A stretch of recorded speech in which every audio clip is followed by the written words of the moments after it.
It's drinking a loaf of bitter bread, and it's my favorite. I like really hoppy beer. My favorite is Blue Moon. Blue Moon's pretty good. Yeah. Really hoppy, and it's got that little bit of orange to it. I just like stouts.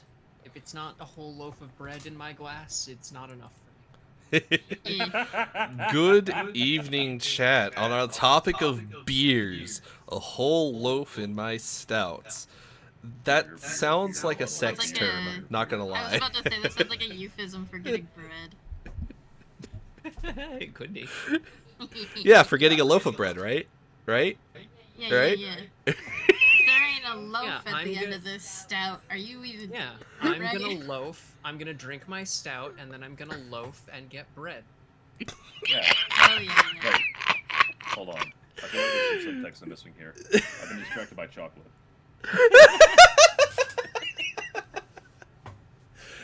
God bless. Did everybody miss me? Yes, we now. we Well, Points to into cancel you. archery, and you'll miss less. They've got firearms. They're fine. They're fine, right? Whale, come back, everyone. Just refreshing the scene real quick because I did not have Natalie visible. I totally forgot to make their pog.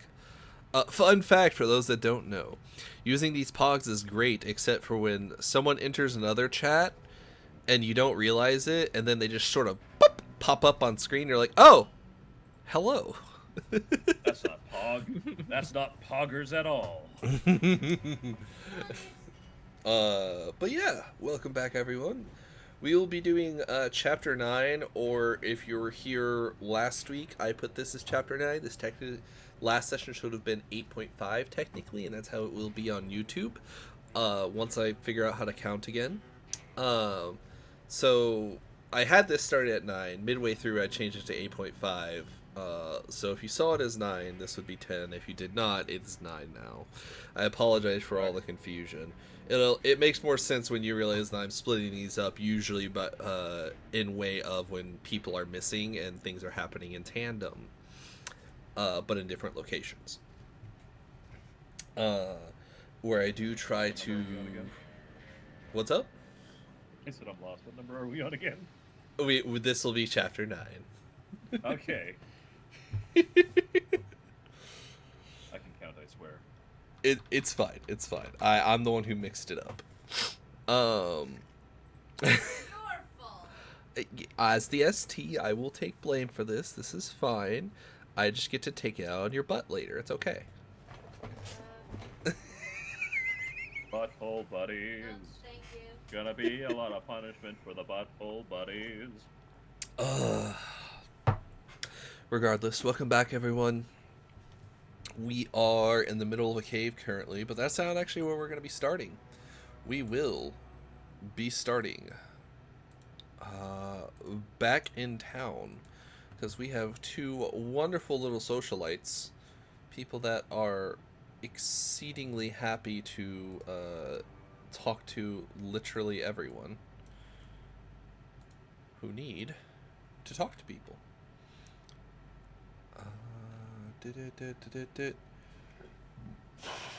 I believe last session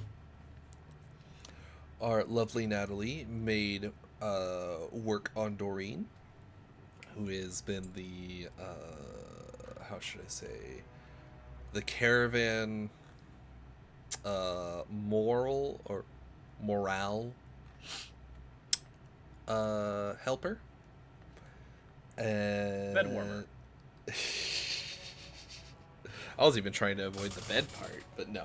She is effectively a whore, and she paid to be on the caravan explicitly to try and get money from other people by, warming their beds, warming their cots, warming their very small and dingy bed rolls. We love a small business owner. Meanwhile, I believe our wonderful little doctor, Miss Bentis, have to remember not to say lady. I have 2 Dark Ages games where, you know, lady and sir are a fairly common thing. They are not really as common in this this day and age. Anyway, is getting one of the goons of Mr. Martin getting his hand back. I believe one of those goons is Arnold Kepler, who has not, in all of his wildest dreams, seen this as literally getting his hand back, and he's just taking this as some sort of euphemism for getting a hand job.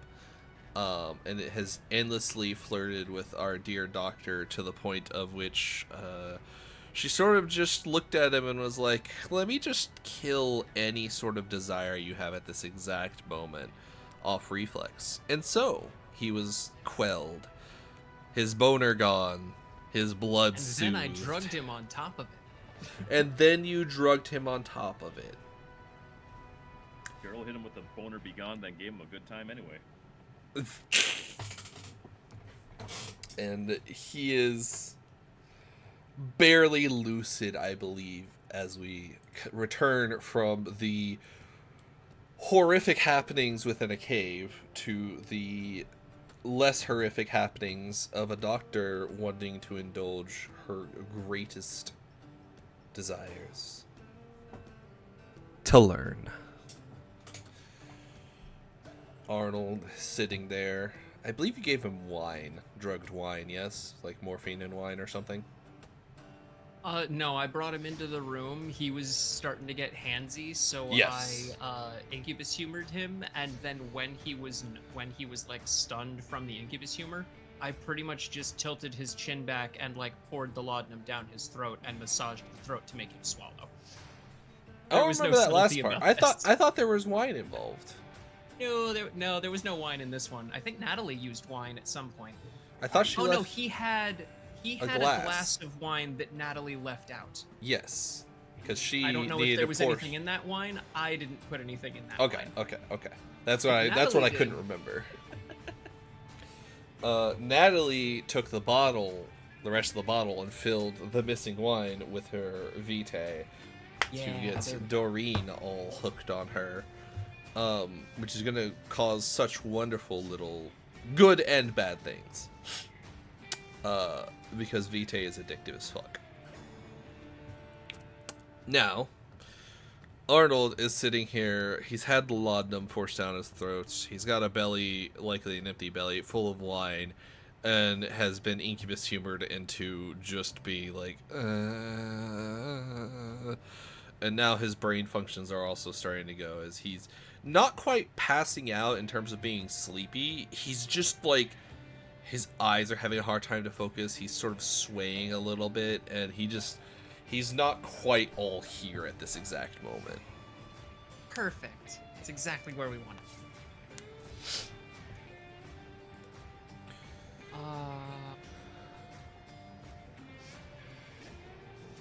Yeah, if we're picking right back up from there where we left off with drugging him, Lizzie is definitely going to be. This is going to be coming down off of like. She's very satisfied with what she just accomplished and is now going to look around the room and have that moment of, oh shit, where'd Howard go? And Just gonna kind of mutter to herself. I swear to God, every time I solve a problem, there's 2 more. And just like that, Boop. Holy like- hell. wow, you did well enough for yourself with this. He's really out of it. Well, you said we needed him. He was being a lot, and I figured him being less aware would just make whatever you need. It's fine. He's kind. It doesn't matter how this ends up. I'm simply doing this as a favor to your large friend who can probably utilize this young man better with his hand reinstated. Right, of course. She's gonna like take a step back, like give him the space, and just her eyes are like so wide and enamored right now. She is just fully. I'll give you your room. I'll let you get to work. I just need to. I just want to observe. That's all. Of course. He'll take the hand and come back over here and gently push on the man's chest to lean him back against the desk, and then take the stump of his arm and hold it up. Now, you'll want to hold him in here for a while after to give some credence to this whole procedure, but this should take but a moment. And It's insane. You can just reattach a limb that quickly? Mm-hmm.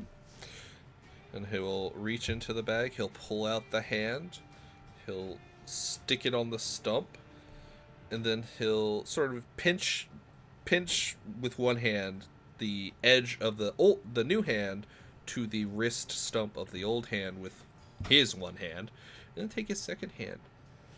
And he'll push 2 fingers into the sort of bottom part of the palm of the new hand and into the old stump, and then pull back, and you'll watch the flesh tighten like someone tightening sutures.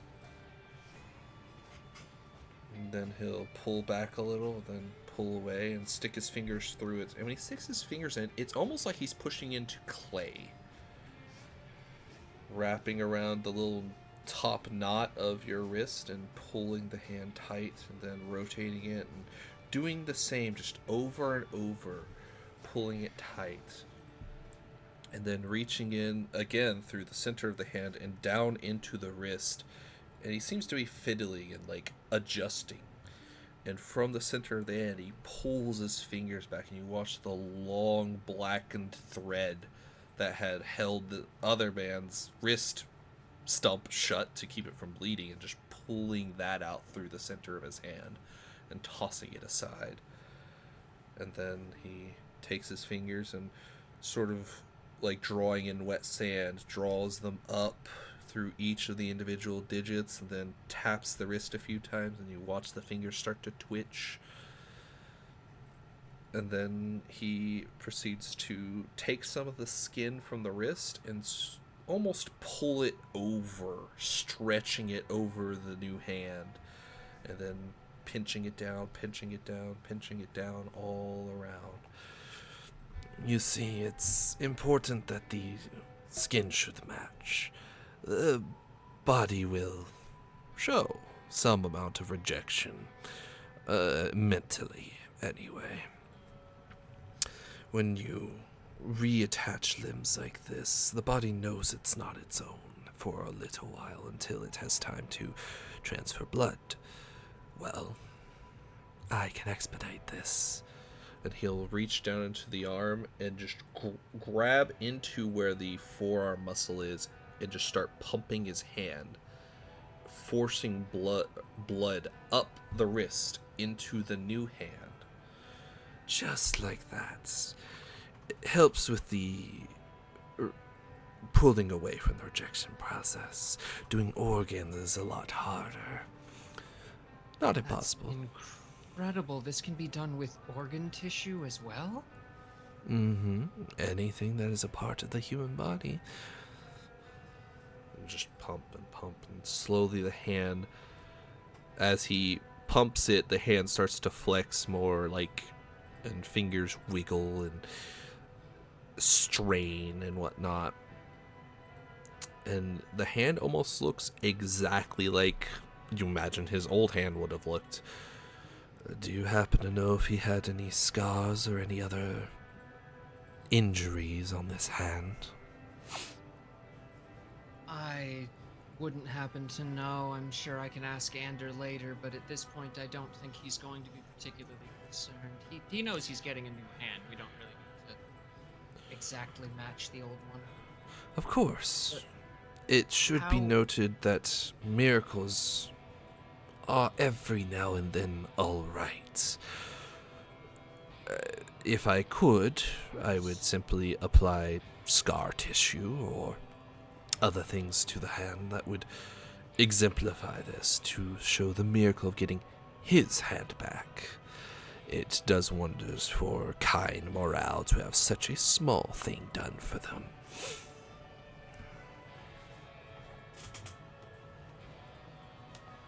Yeah, she's gonna like look back and forth from like looking at Howard to just looking at the hand. Like everything outwardly about her looks like she might as well have just witnessed like Jesus himself walking out of the tomb. I'm sorry, I don't know what the appropriate way to make these kinds of requests are. Is this art teachable? Can one learn these techniques?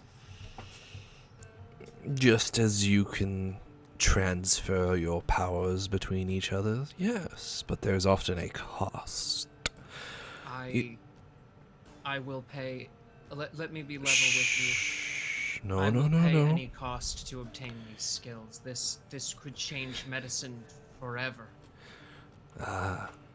Medicine isn't what Cainites need, however. Medicine is for Cain.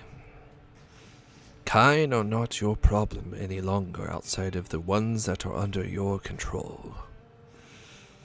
You are their lord, their lady, their mistress, their queen, their duchess, whatever may be, whatever title you prefer.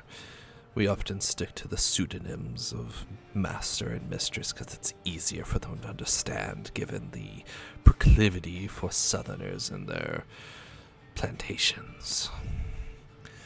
With this in mind, however, what I offer is not something you should give your entire life unto, and do not proceed to beg for anything.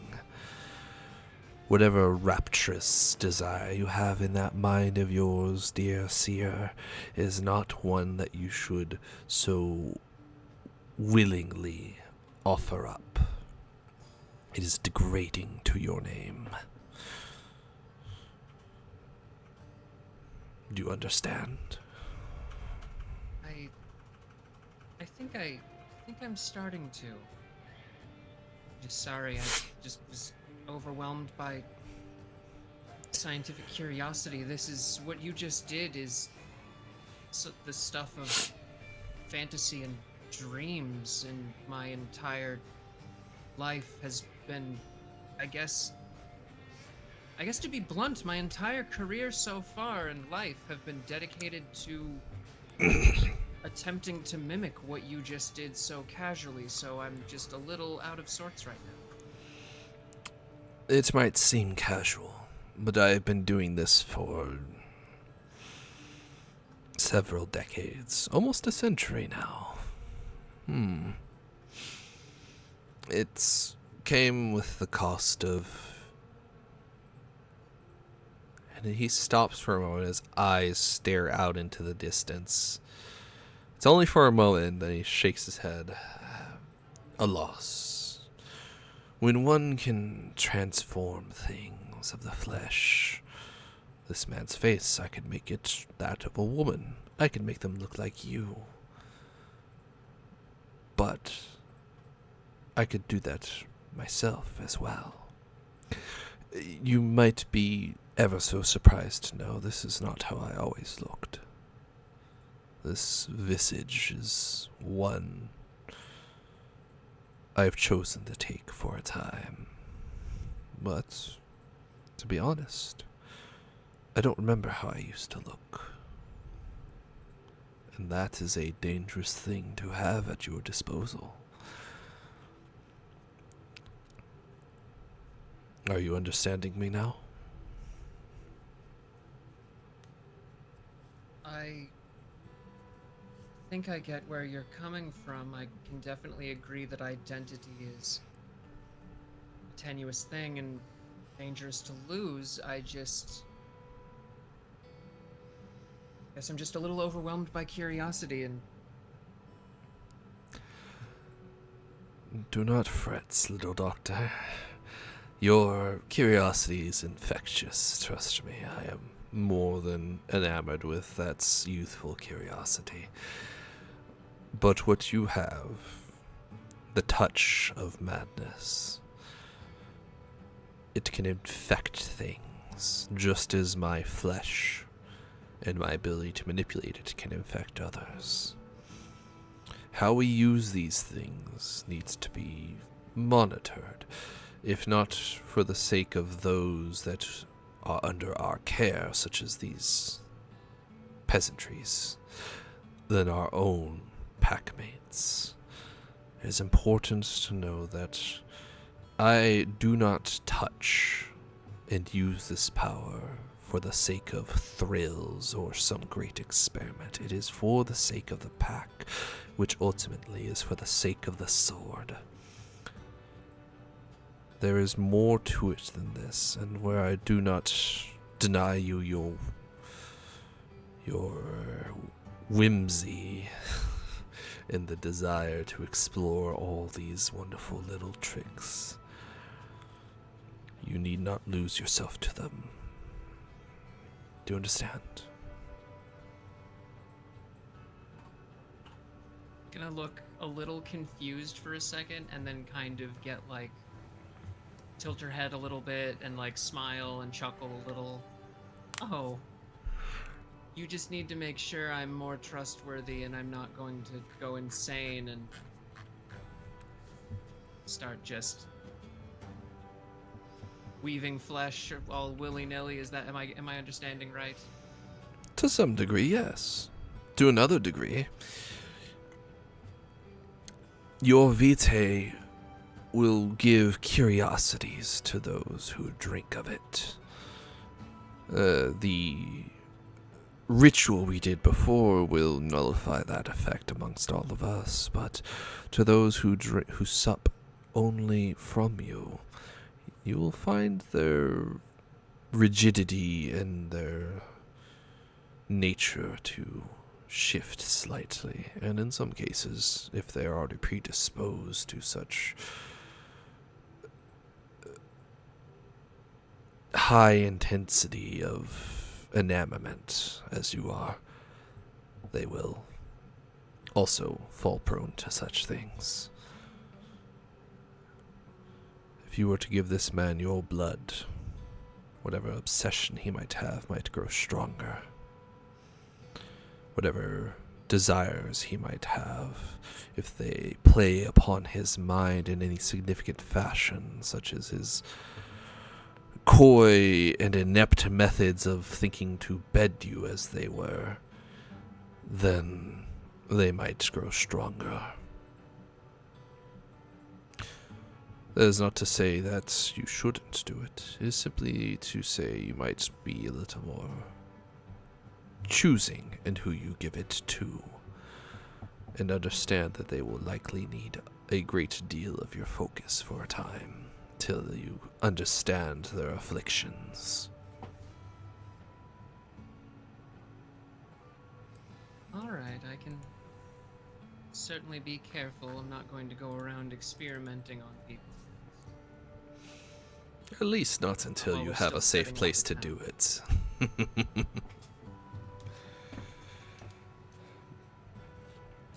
In the meantime, if you wish to actually learn some of this, you may speak to your sire about such things. Where it has never interested Lady Fang, if it is an interest to you, I'm sure she will ask me on your behalf for a formal training. Understood. I'll definitely take it up with her then. Good. So, just gonna kind of just straighten herself out, brush her hands off a little, and kind of awkwardly look around the cabin. So we just wait for him to wake up, or I guess I wait for him to wake up. I'm sure you're going to be on your way soon. I will. My procedure is done. I would recommend gathering some tools to make it seem like he has been worked on. Maybe stitch up his hand, even if it's not really needed. Keep it mundane looking. Yes? Can you do that? Can certainly do that. Such a good girl. Very well. I shall leave you be then. Good luck. And he will open the door, he'll step out, and he'll close the door behind. All right, she's gonna kind of just step back in front of Arnold, cross her arms, give him a once-over, and then go into her bag of stuff and just start setting out, like, what she would have set out nearby for surgery, essentially. Just like a towel, couple of her scalpels, forceps, just the works, bandages. Oh, this is the tricky part. No, it's not the tricky part. So she's gonna be very careful about doing it, but she is gonna go back in, and this will hurt her a little bit to do. She is really upset about having to mar the work that was done, but she is going to do superficial, like, cosmetic cuts around the wrist for, like, it can't be too clean. This was just a surgery, and she is essentially going to go in and, like, suture the hand, even though it's not necessary. Mm-hmm. But she's gonna get enough superficial cuts that she can, like, bleed him gently on the towels nearby, so that those also have blood on them too. Mm-hmm, mm-hmm. I was gonna make you roll for this, but you've already laid out things that I was thinking about doing anyway. So, as you were doing that, dear Natalie, you've just finished sharing a drink with sweet little Doreen. Was there anything else you wished to do? Not tonight, No? no. You've had what I all. was doing tonight. Yeah, go.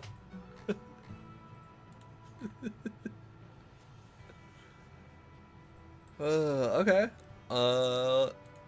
Then while you're doing that, and you're doing this, we will, I guess, time skip to the next morning, or towards near morning, I should say, if that's all right with you guys. Is there anything specific any of you wanted to do? I'm good. Oh, are we done Sure, with the caves? Is that all right with Wait for everyone? Caves. It's Yes. A-okay, I think. Okay. Then we will jump to the cave scene.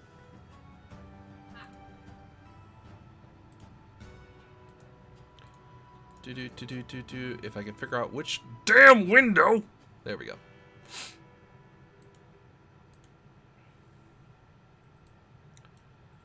Yeah, the demons are yelling at me to do a dirty thing, but I'm gonna choose not to do it, and we'll save that for a different night. Hell, lewd. I mean, it wasn't gonna be lewd until Howard gave that whole speech about, like, our blood can make people go insane, which we hadn't thought entirely through yet. Yeah, I mean...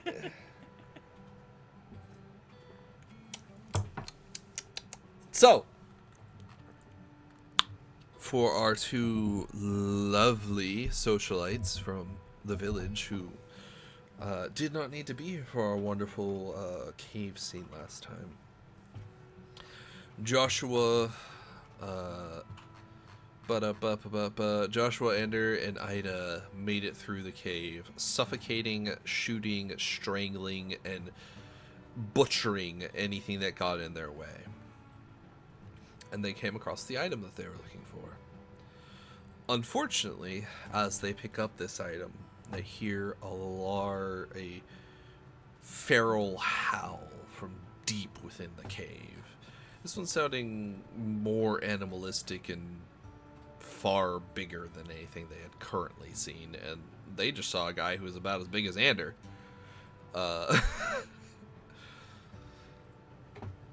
And I will give that over to them on letting them decide what they want to do.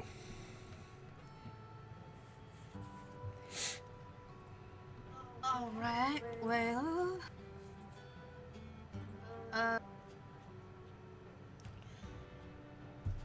Do we want to deal with that? Or do we want to just cut our losses here and book it? He slowly brings out the rifle instead this time and kind of just. Well, little Adam May, I'll leave that to you. We kind of got what we came for, and I'm full up on vengeance, I think, at the moment, for what they did to me. I ain't too keen on letting something crawl around and possibly come strike out at us, but at the same time, we got, well, Joshua to worry about, and however many rounds of ammunition we got left. You think we can risk it? I don't mind going in for the biscuit, but otherwise, I think it's a good idea to try and get it all finished up tonight. I don't really want to go home and keep thinking about whatever that is. he's gonna check the repeater real quick and double check the magazine. Alrighty, well, let's go kill us whatever the fuck that thing is. Alright. Just gently stepping over the bodies. There's our boys. Hopefully it breathes.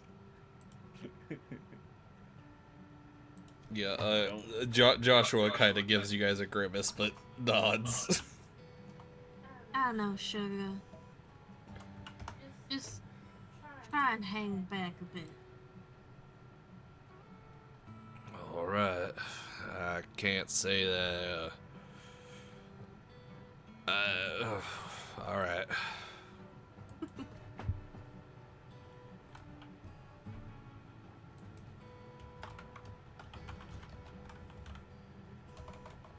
See how it goes. I think I can make more than tendril fellas. Take a bit more of a front line for us. That'd be And then much appreciated, I think. it does seem like they're based off my strength, though, so they're definitely gonna be more punching bags for the enemy than doing any hurt. That ain't ideal, but it's better than, me or Joshua getting our pretty faces messed up any further.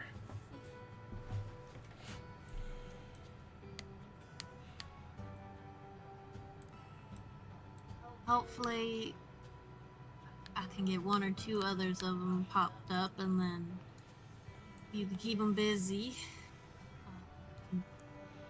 Get the little cloud back out, and hopefully it's something that needs to breathe and it gets handled real easy.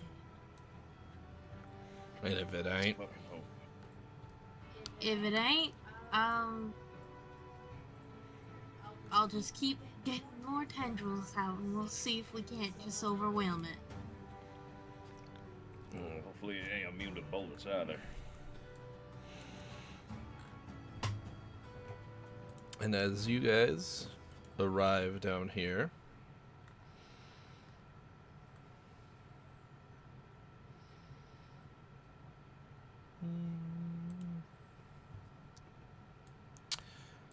because you have, did you take Dark Sight? You took Dark Sight, right? Mm-hmm. Okay. You see something absolutely wonderful in the darkness. No. Son of a bitch, I think I see it. Dear players,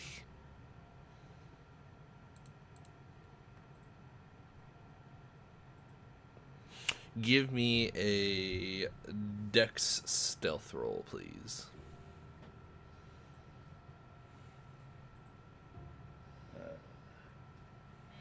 Sneaky breaky. In my Thursday game, I just got the ability to turn invisible. I wish I had that here. I got real excited for a second, and I was like, oh, I'm invisible to anyone who thinks they're better than me. I'm not. That's such a specific ability. It's really good. Especially since my character dresses like a hobo, so it works really well. All right. Cool.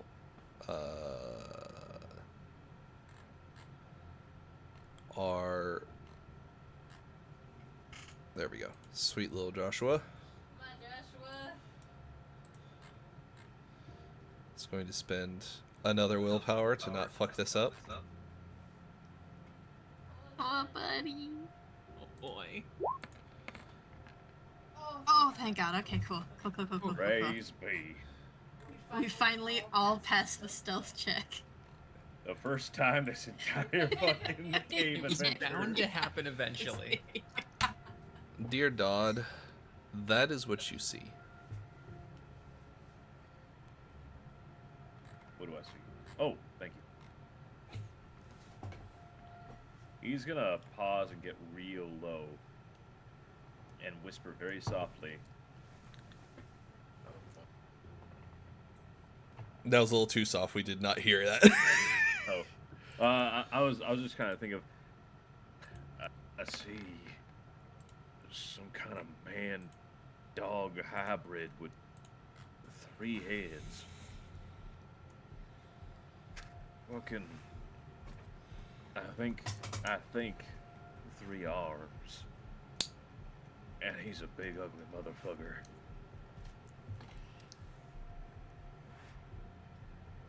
Did we bolt? Or Well, I think I Bring it back. ain't never.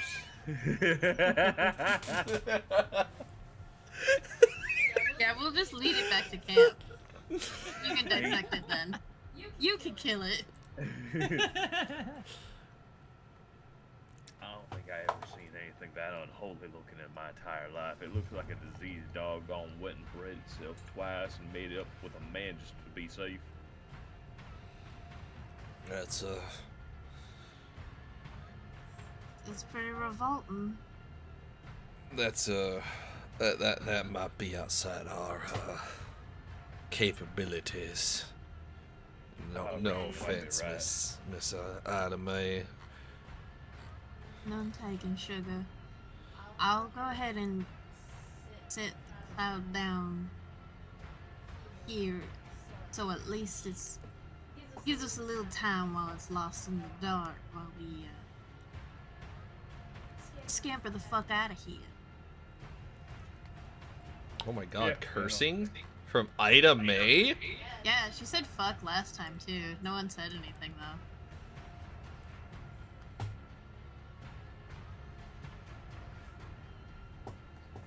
We was a little busy. Just a hair. So, yeah. I'm gonna plop my shadow down.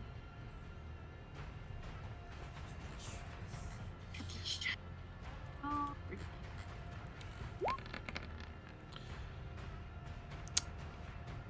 Yeah. I guess we aren't. Oh, Oh, that's okay. We're gonna send our tendril here at least. We're gonna have Joshua go first. Just give me a second. You want me to roll again? To what? Make Shadow. another cloud. Nocturne this motherfucker. Well, since you want to waste time, I will make a roll.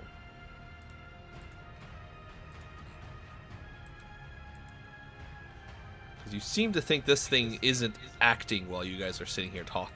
Oh Oh no, I figure it's been like slowly coming towards us, so that's why I'm kind of like ushering for the other two to go ahead while I try and get this fucking. I feel like I'm like trying to light a lighter, you know, and it just keeps like flicking out. I'm like, fuck.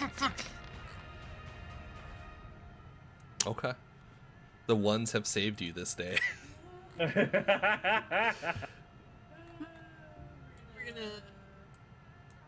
Yeah, we're gonna spend a willpower on this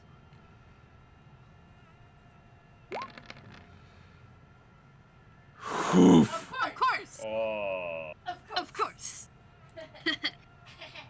Uh, Does that count as one success, though? it counts as one success. Yeah. Ooh. Ooh.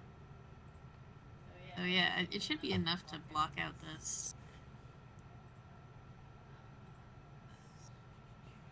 Snapping. Yeah. 3 meters. Perfect. Okay. And then we usher everyone to do go, go, go, go, go! Whoop.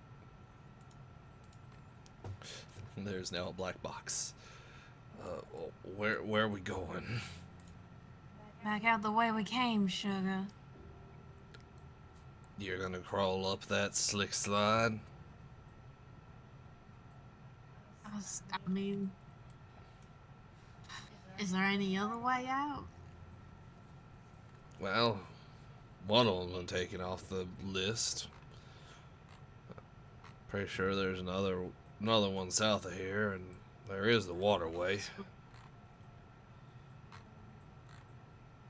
It might be best to take the waterway, so it ain't got no scent to track.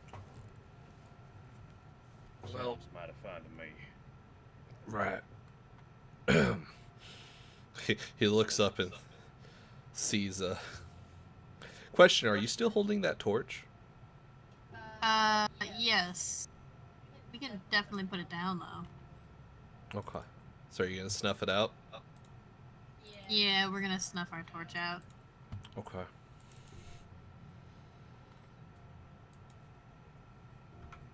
And are you gonna have to be our, Oh, as here? we get to use the new thing. The new thing? The new thing. A new thing. The new methodology I've decided for how you guys are gonna see.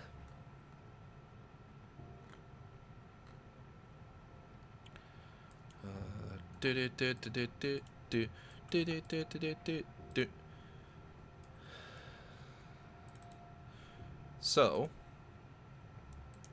I could never really find any rules that spoke about how far people can see. Because reasonably, sure, you can see 20 meters away, but can you make out significant details? Probably not. And in the dark, you can't really see that far at all. So, for the sake of dark scenes, which we're vampires, we're going to have a lot of those, your perception plus your alertness and any dots in aspects will allow you to see further. Now, there is a neat little thing. You have no aspects, so that's 6. Called night vision. For token settings. Night vision basically lets you see a certain distance without actually giving off light. So other tokens won't see what you see. With a light source, it'll see as far as your light source goes, and everyone else can use that. For you, night vision will effectively work as the full distance you can see, and then I can have it be dimming night vision, which kind of reflects how your sort of actual real world senses work. When it's dark, entirely dark, you can't see stuff, you can sort of feel stuff around you, especially if you've seen the area at least once. You can kind of have a mental picture, and your brain will give a faux responses to where it thinks things are, which helps you orient yourself in space when you can't see. Same thing with this idea, is the higher your raw perception, the further you can see out in more literal sense, and then there will be a dimming effect for whatever your alertness score is. And then Auspex will just apply directly to your perception score in this case. Each dot of those will immediately relate to how many squares you can see outwards of yourself. Now in this case, you guys also have a light source in this. So this is also providing light for you at this exact moment. Dear Joshua, because you are what the audience is looking through directly, I should adjust this for you. So the audience has an idea of just how freaking blind you are.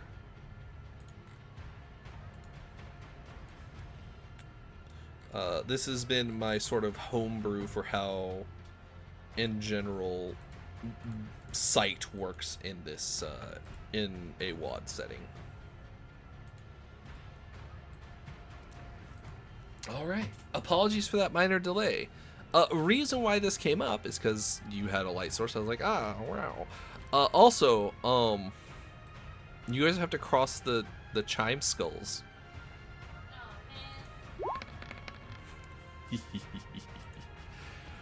Whew. Joshua makes it across.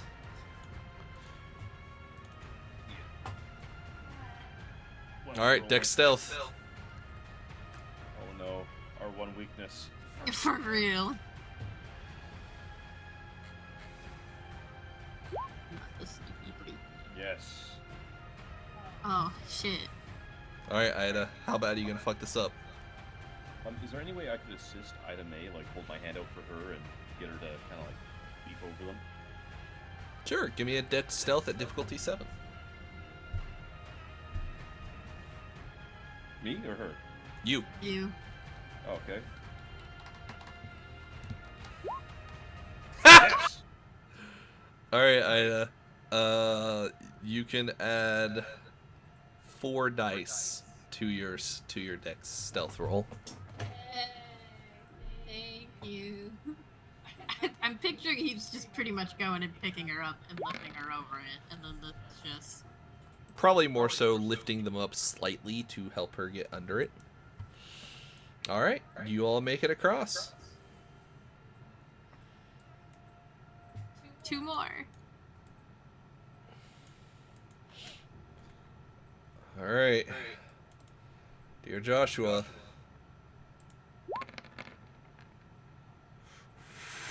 Oh. He makes buddy it. Boy.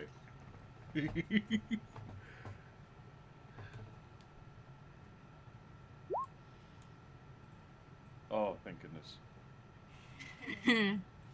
Want another helping hand there? Always sugar. Nice. You're so good at helping. Alright, that's 5 extra dice for you, Ida May. Alright. Oh. Alright.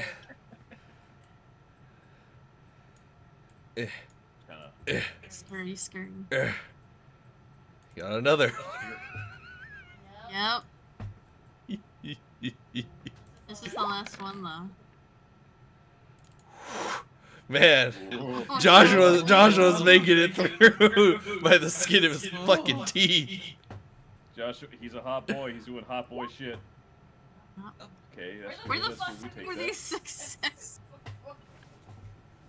Oh, it's because you have your discipline on. Yeah, let me give you a helping Yeah. hand here. Yes, please. Oh. You get 1 extra die. We spend 1 egg. Yeah, we spend. Spending willpower. Yep. Alright. Thank goodness you spent that willpower. Yeah. Yeah.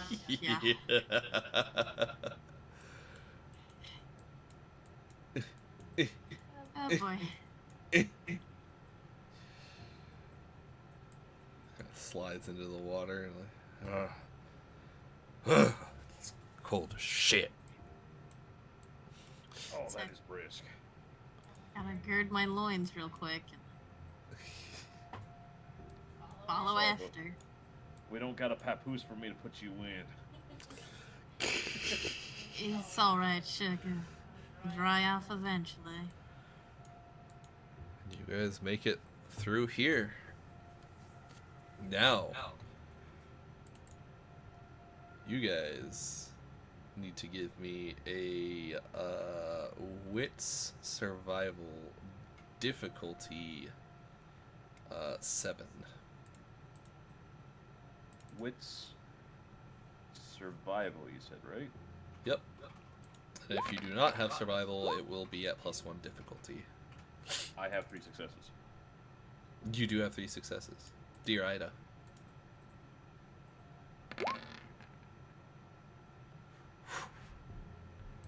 Man, those are just some unfortunate rolls on Joshua and your behalf. 6-4-4-3 and 8-6-4-1.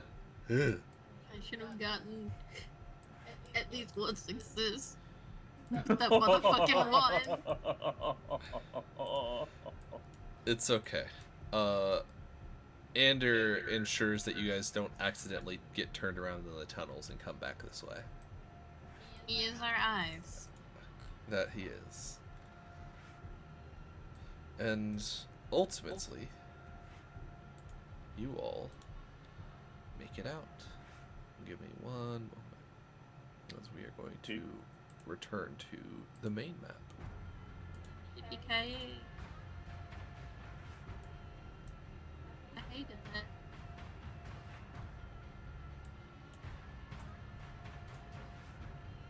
Oh god, is Joshua gonna be able to ride back? Ugh. That is not gonna be a very comfortable ride. Nope. Oh boy. As you all return, you find yourselves. Joshua looks like a mess. He's hurting.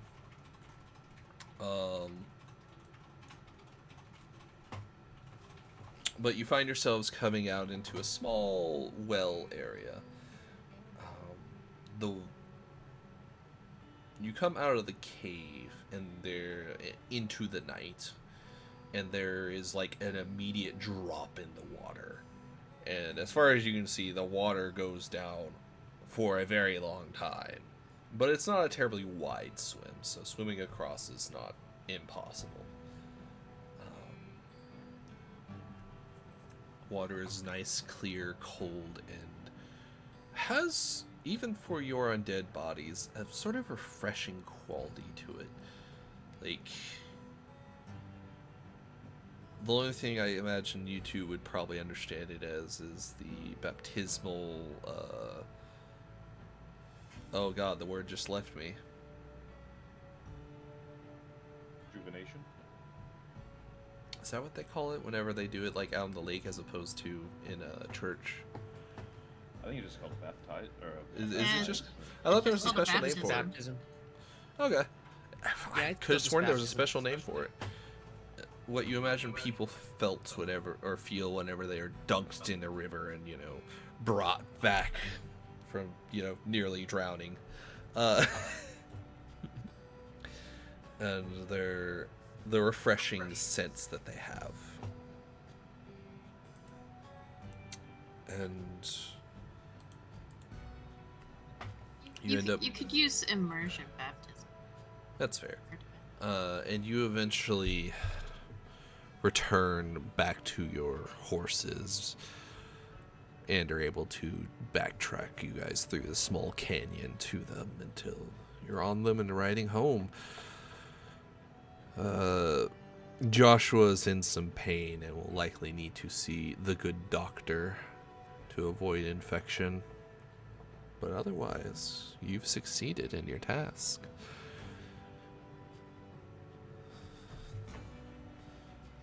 Yep. what the hell was in there scared the shit out of me. Don't know about you guys. Well, from how you described it, it sure didn't sound pleasant. Definitely wasn't I guess hopefully it stays down there. Do you ever feel the tentacle be attacked or anything like that? No, once you guys actually like get far enough into the cave, into the waterway, you actually lose contact with your tentacle. Reasonable. Oh, sorry, stretch. As you three return to town in the wee hours, Arnold eventually taken away by Pete to go rest up, as he is just entirely out of it. And most of the people finding themselves back in their cabins. Adam, mind if I ask you for a favor? You sure can ask? Would you mind stitching up my clothes again? I think I've gotten them all right and ruined once more. Yeah, of course, sugar. I can do that. Thank you kindly. I seem to be fit for a right mess. Just a little bit. Respectfully, I'm gonna go see the doctor. He says, You should. You done well. hobbling along and just like he looks kind of pale himself, and his clothing is kind of soaked at this point. Oh, I'm sure he's in so much pain. Could you imagine riding a horse one-handed with a broken arm? Knock, knock, knock. Yes. Ms. Bendis, I need a little stitching up, please. Yeah, as soon as she hears the Joshua's voice, she's gonna like already be opening the door and also leaning out to like see if anyone else is nearby. Oh, good, you're all back. How did everything go? Yeah. Joshua currently has like a sharp object is carved from his collarbone down his chest. And a broken arm. And a broken She's arm. kind of, yeah, she's like still leaning out the door, like facing at Ander and Ida May and everyone, like kind of like side glancing out of the corner of her eye, like giving Joshua a once over and like figuring out what she needs to do for him, but mostly she's focused on the other group. Ander is coated in a not so limited amount of blood. That is for fucking sure. We're all right, sugar. We just need you to get a good look at Joshua, please. She's gonna give a concerned look at Ander. That's not yours, I'm hoping. He looks down at his clothes. I'll get back to you on that one. Right.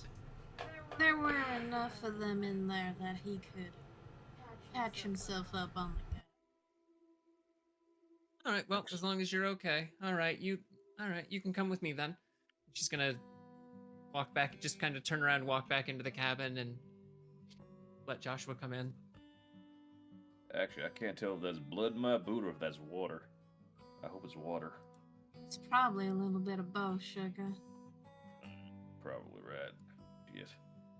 Oh, lucky for you, I actually already have out just about everything I'm going to need. And she's just gonna, like, basically pick up all of the stuff that was left over from, having all of the stuff she pretended to use on Arnold. She's just going to the things that weren't used on him. She's not so far gone that she will reuse a surgical implement. I need to specify that. Oh, good lord. Joshua, You're muted. how did I do What, that? Joshua kind what of took sighs so and much leans of a back. chunk out of you? They had axes, bone axes, and hammers, Lord. and probably a few knives of some kind. He holds up his arm, Just and you can see his arm is like double the size it should be, and it is like pink and turning purple. Ooh. We are definitely going to have to take a look at that. You seem surprisingly unconcerned from this. I've found that the more concern I show to the masters, they tend to take longer.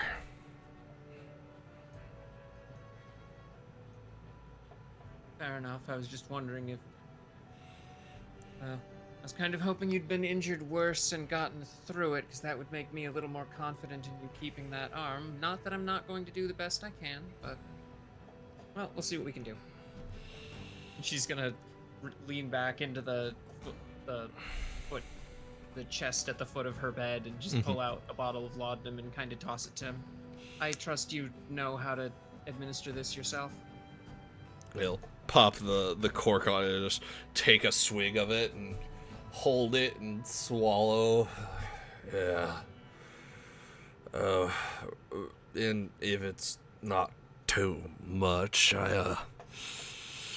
I'm a little dry on the VtM if any of you are willing.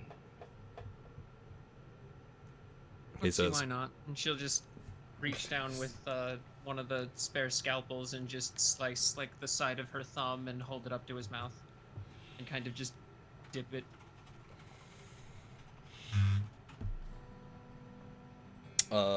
He will through like a moment of what you can only really describe as shame on his face. He just gently takes your hand with his good hand, setting the laudanum down, and literally wraps his mouth around your thumb and sucks on it. And like, it's clear he doesn't enjoy this, but it's also clear his body does. He looks almost enraptured as his mind goes blank and he gets his fix. Yeah, she's gonna raise an eyebrow a little bit, and anyone keenly observing will notice the corner of her mouth went up a little bit on that one. To be fair, we're both outside, so. Yeah. We're all three outside, actually. Listen, there's vampires. This room could be full of people, and I would have no way of knowing. Yeah, she has dealt with 3 obfuscate users.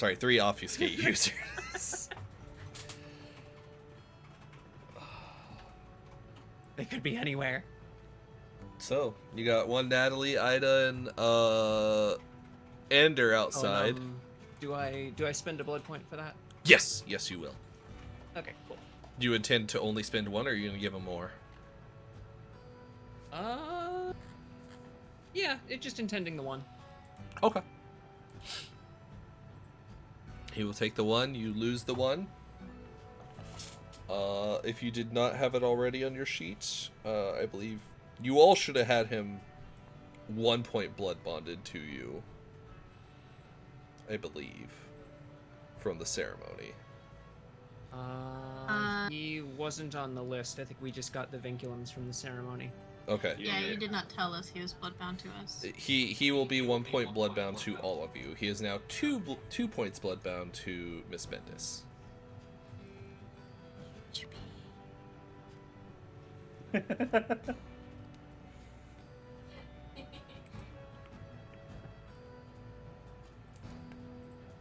Should have had him blood on the way over here.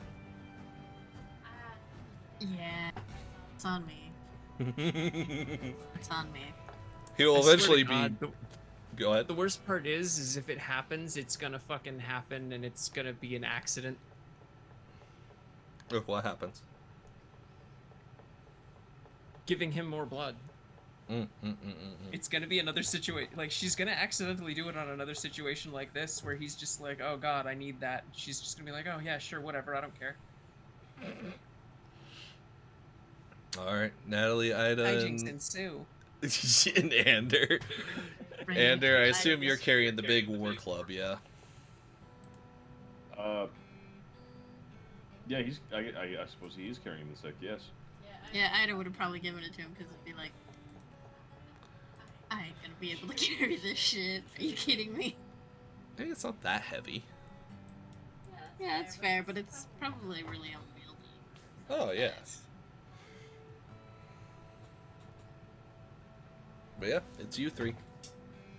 Well, great news. We found a stick, and I think we're ready to go through that little deal there whenever we're feeling keen on it.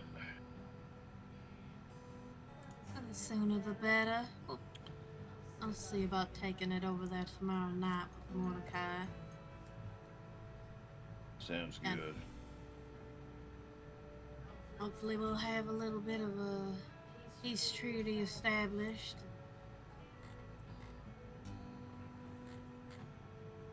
I might Nothing else? mention the dog thing to them. Let's see what they... I don't know, I'm a little split. On the one hand, I want to give them a heads up, and I want to see if they know what it is. On the other hand, I don't want them to think we didn't do the whole job. He's gonna quickly snap his fingers and point. Wait, hold on, Tick. You got that journal there, don't you? Oh, yeah. With the man's journal. What about it? Well, I mean, we didn't exactly have a lot of time to read up and on about what he found down there, but at the same time, I'd be good to know that poor bastard's name. Oh, that's fair.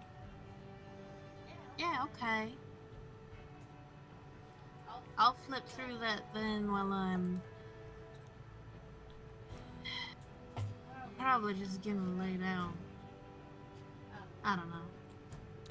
I'd like to get a soak in before bed tonight, but I don't think that's gonna happen. You can always have a moment tomorrow. Ain't like water's gonna go anywhere. No, but I don't like going to bed dirty.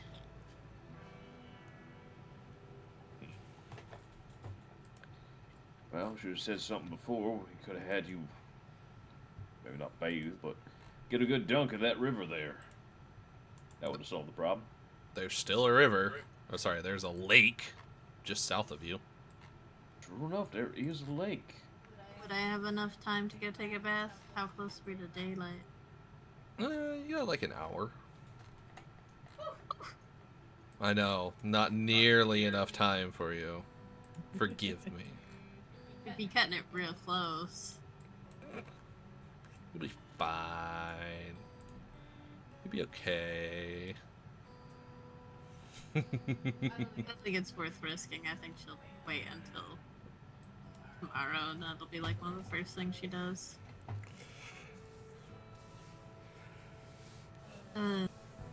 Besides, I ain't really one for bathing with an audience. I ain't planning to be there. Yeah, I meant on the way back. It was suggested of having me take a dip in the river. Well, I say a dip. I really do mean dunk you once or twice to get the blood off, and then off we go. I mean, we swam out of the cave. That was enough of the dunk and getting the blood off. Yeah, I got most of mine off at least. I think. A Probably. good chunk of it. You got most what wasn't already soaked into your clothes to begin with. I think I might need to see a proper launderer at some point. Some light sugar. I'll give it a wash when I'm done patching it up. Thank you kindly out of me. I'll be sure to return the favor sometime. Not of washing clothes, but of like, yeah, you know what I mean. If I'm ever in need of whatever your specific talents are, I'll let you know. He just gives a big, huge grin and just chuckles. Thank you kindly. Now, if it ain't done too much, and if there ain't no more need of me, I think I might go get settled in and check on my buddy and make sure he's alright.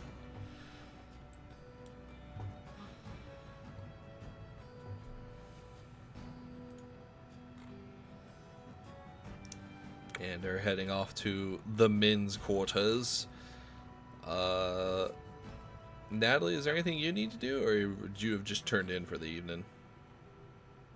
Yeah, I don't think I have anything tonight when we get done. Okay.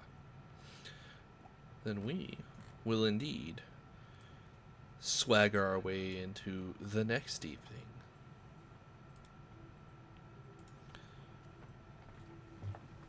Oh, Huh. I trapped myself in the doorway. Don't do that.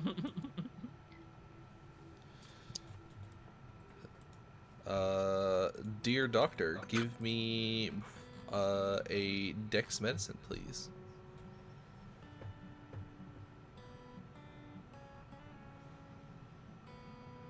Div 6? Yep.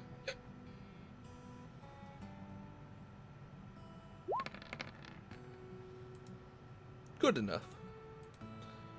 You get our boy patched up. I have the ±1. Because it's still, nightmares. Oh, that's right, your nightmares. Yeah, That's because right. it's still the same night. Nods his thanks and gives a sort of a sheepish head bow, and provided there's nothing else, he's gonna head out.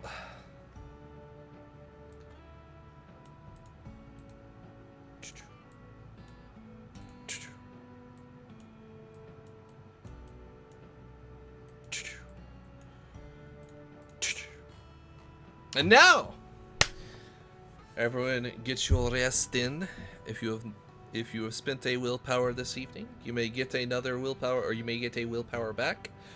Yay! And you all spend a blood to wake up the next morning, or the next evening, I should say. As time passes, your dear wounded ghoul heals up for most of the day. Ander, you find that your friend has a hand with some stitching in the wrist. He is passed out by the time you get back in. Yeah, he had a rough day. He's all tuckered out. He's all tuckered out from all the really horrible attempts at trying to get laid. He's a good man. Well, I mean, like, not morally, but he's a good man.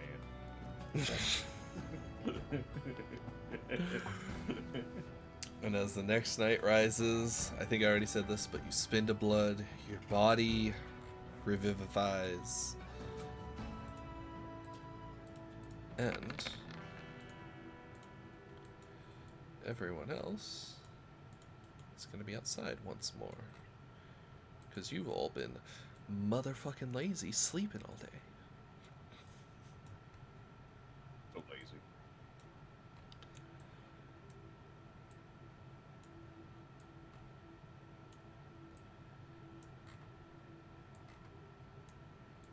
Actually, should be down over here with, I think old JJ is his name.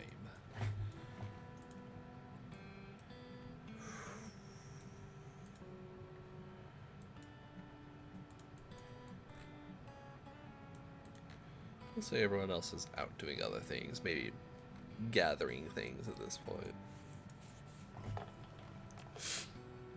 As you all arise, the world's a little different than yesterday. Some of you with new knowledge, some of you with new responsibilities, and most of you with a new profound understanding of what exactly you're going to be doing with the rest of your eternity.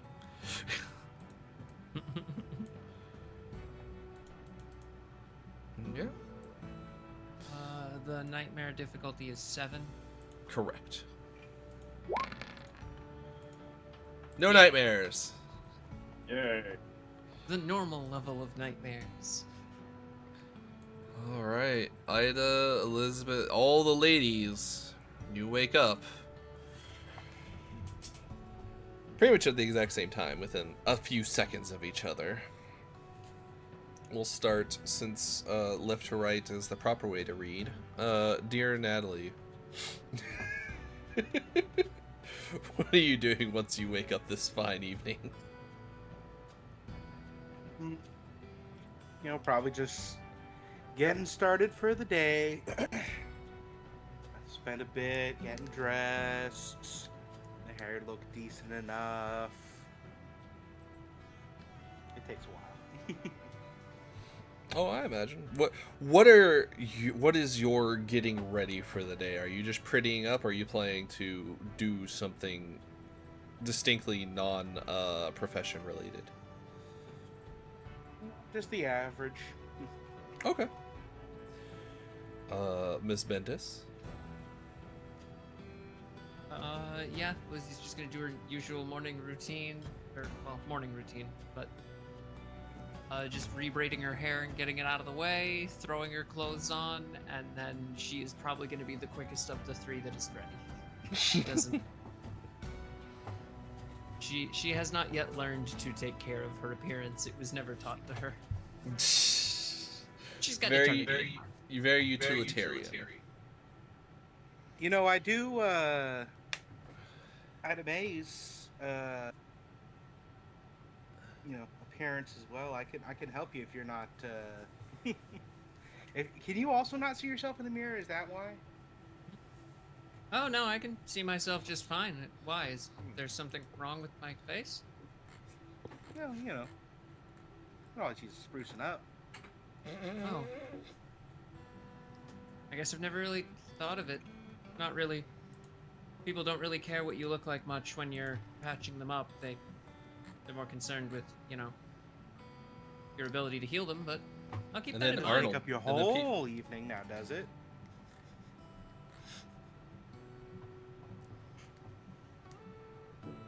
That's a good point. .exe is launching. Self-esteem.exe is struggling to boot. Open invitation. I mean, sure. Why not? If you're offering, why not? Sure. All right. I'm doing everybody's makeup today. All Don't right. worry. Give me a Dex. What was it? Dex Craft, I think, last time. Performance. Did I have it as performance? Yeah, I think it was. I think so. Let's see. I have dexterity performance as my most recent Okay. one. I don't know if I made many other rolls. Yeah, no. Okay, Dex performance it is then. Difficulty. We're gonna say difficulty 7 because it's not your own makeup. It's someone else's makeup.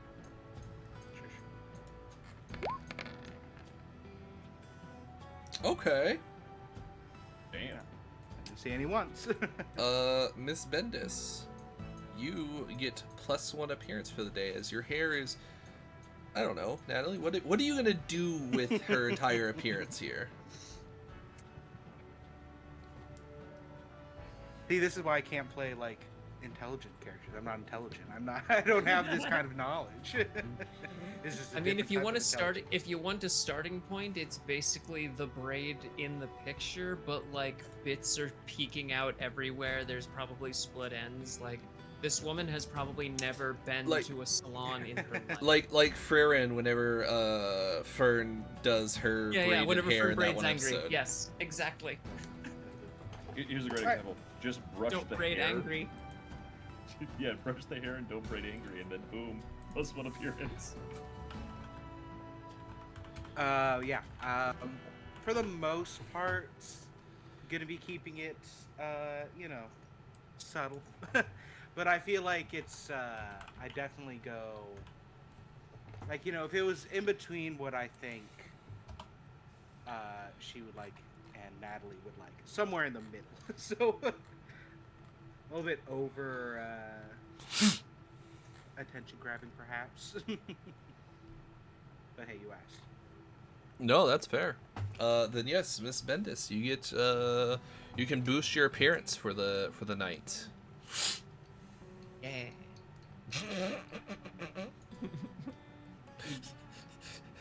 Joke's on all of us. All she did was put a flower crown on her head. Nothing else. Just, boop.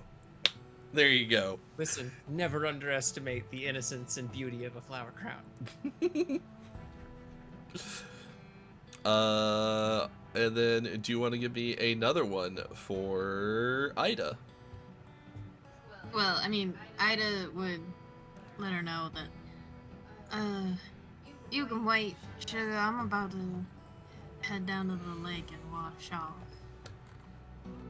Oh, that is a good idea. You can see dried blood in her hair. Mm-hmm. Guessing that was She is a rather not eventful happy. day yesterday. Yeah, you could say that. Luckily, I didn't get hurt, but we killed a lot of those things. All of them, or are you gonna have to pay him another visit? As far as we're aware, that was all of the troglodytes, but there was nasty beasts left down in there that only Anders saw, the rest of us heard, but he described it as a beast with 3 heads, dog heads, and then 3 arms. Oh. Yeah, so, like the Greek, Dog heads specifically? mhm, That's like concerning. Cerberus, out in the pits of hell, which is very fitting for where we found him. I'm not sure if I would have wanted to keep going after that. Yeah, nah. And with towards the end of the night, I wasn't able to quite consistently bring up the shadows. So it's good we got out of there when we did. Well, it seems like you got the artifact or whatever that we were supposed to recover, so I guess that's technically the main thing we were worried about right now. Although it's good to know Yeah. that there's something larger in those caves, we can definitely make sure to keep our guard up and do what we Yeah. can to at least I was keep the villagers away from that area. Yeah. I was debating on if I let the tribe know about it. Since our agreement was to kill all the troglodytes and get their artifact back, which we did. It was just that. Tribe? No. If they asked us just to retrieve the artifact, I don't recall them asking us to exterminate anything. I think it's better to leave that out. To leave out Hey. the beast.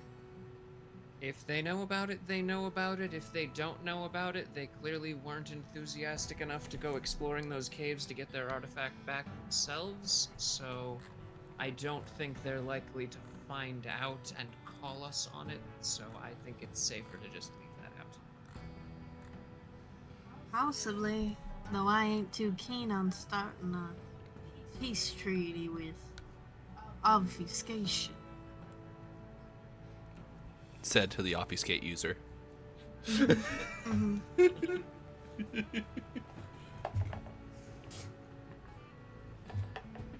I don't know, Natalie, you got any input on the idea?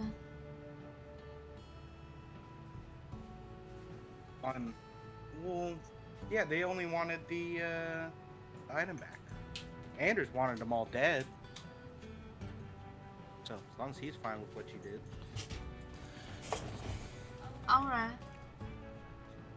I suppose to be fair, our sires did tell us to exterminate them eventually, but they have not given us as much of a time frame as this other situation did.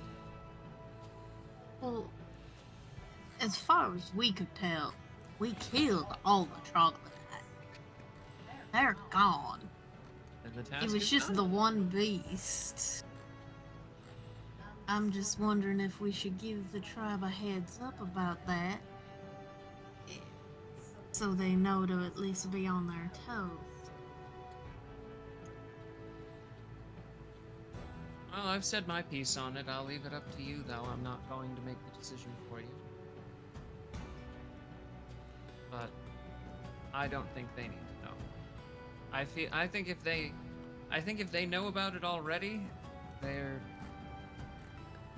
not going to care, and if they don't know about it, it could potentially be something we can hold to our advantage later if we need to. Alright. We Well, don't I'm necessarily gonna- need to play all of our cards right away. Yeah. I'm gonna head down for my... She's got like an armful of... I think she's probably wearing like a robe over a simple gown, and then an armful of some clothes, and a towel, and miscellaneous doodads.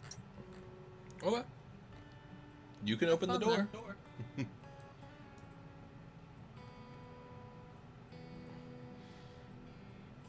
Oh, I need to fix your pog. 1 sec.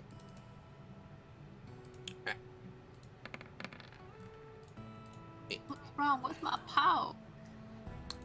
I only gave you the night vision thing for previously.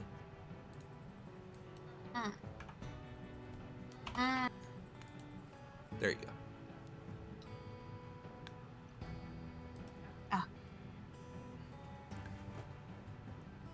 Oh boy. All these men. Yep. Arnold perks up. It's like, Oh, that's not the way down, though. Is it? keep Or going. is it? It is. Down that way? Yeah? Yeah. Okay. Okay. Arnold perks up. Oh. No, man, I was about to go into Irish there for a moment. Jesus. Or for fiddly faddly sure. There she is, the pretty little flower of Anders' crew. I'd say eye, but his eyes are a little crossed, ain't they? Arnold, you don't have the excuse of the laudanum anymore. Shut up. Look, she's pretty. What can I say? I got one with the doctor, now looking at the flower girl, is all I'm saying. You are. Flower girl. Yeah, 'cause, you know, you're all flower and pretty and you bloom at night all nice. Flowers bloom at night, right? No. Some of them do. Do not give him hope. The delivery of that line. See, there we are. She knows her stuff. She must be a botanist, right?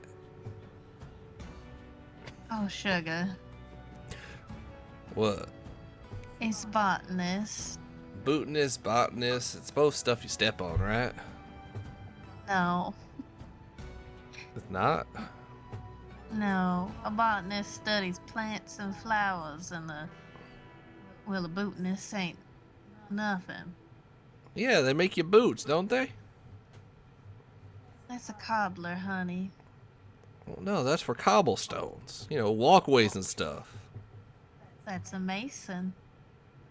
No, Mason's an idiot out of Georgia.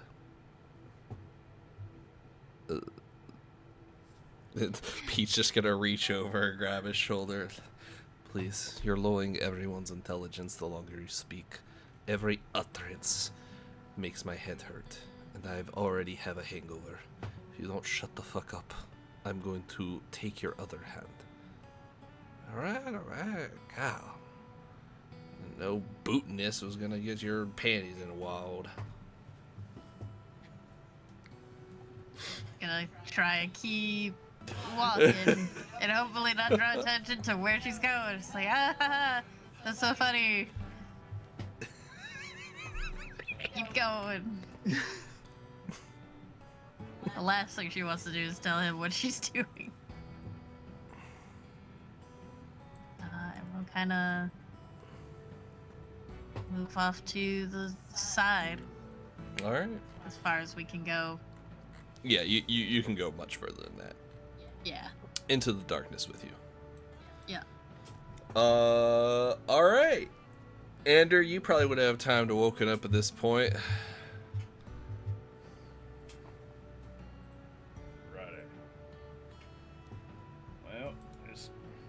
this done here, he's gonna probably try and find some clothes that are not completely blooded and torn to shit. At this point, I think he's running out of clothes. Probably. But, This is probably becoming a slight concern at this rate. Like like having bullet holes and, you know, occasional small blood stains here and there, not so bad, but you're starting to get clothes that are literally stained through and through with blood at this point. Okay, there we go. Pour the water and or blood out of his boot and just put that back on there. That's see, ain't no problem. All nice and fixed up. Speaking of fixed up, though, let's go check our buddy. He's gonna just look at Josh and see how's he healing? How's he feeling? Give me perception empathy, good sir. Oh no, empathy, the one thing I don't have. Difficulty 6. So this is just gonna be basically just perception then. Basically.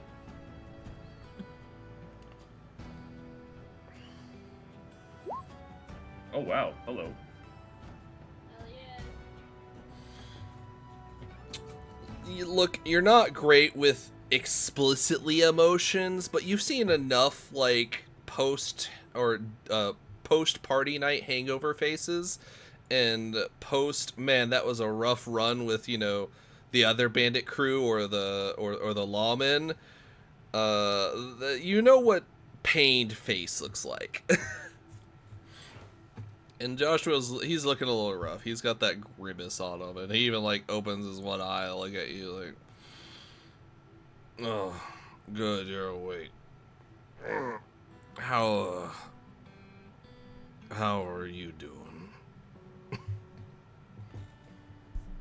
Like yours, sad sore sack of an ass. I'm doing fine. You look like you're plenty rough though. Yeah, I don't. the doctor patched me up, but I think I need a little more of your you know, blood. Oh what? Oh, that does something for you?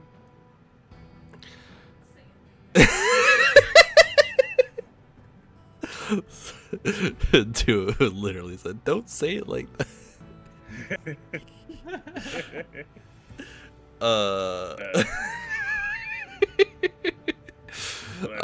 No, let me rephrase what I just gone with. Said that has like a, I guess like an actual purpose beyond like doing what it's supposed to do apparently, which is like all that friendliness bullshit. Well, it's what you used to heal all them wounds you got yesterday.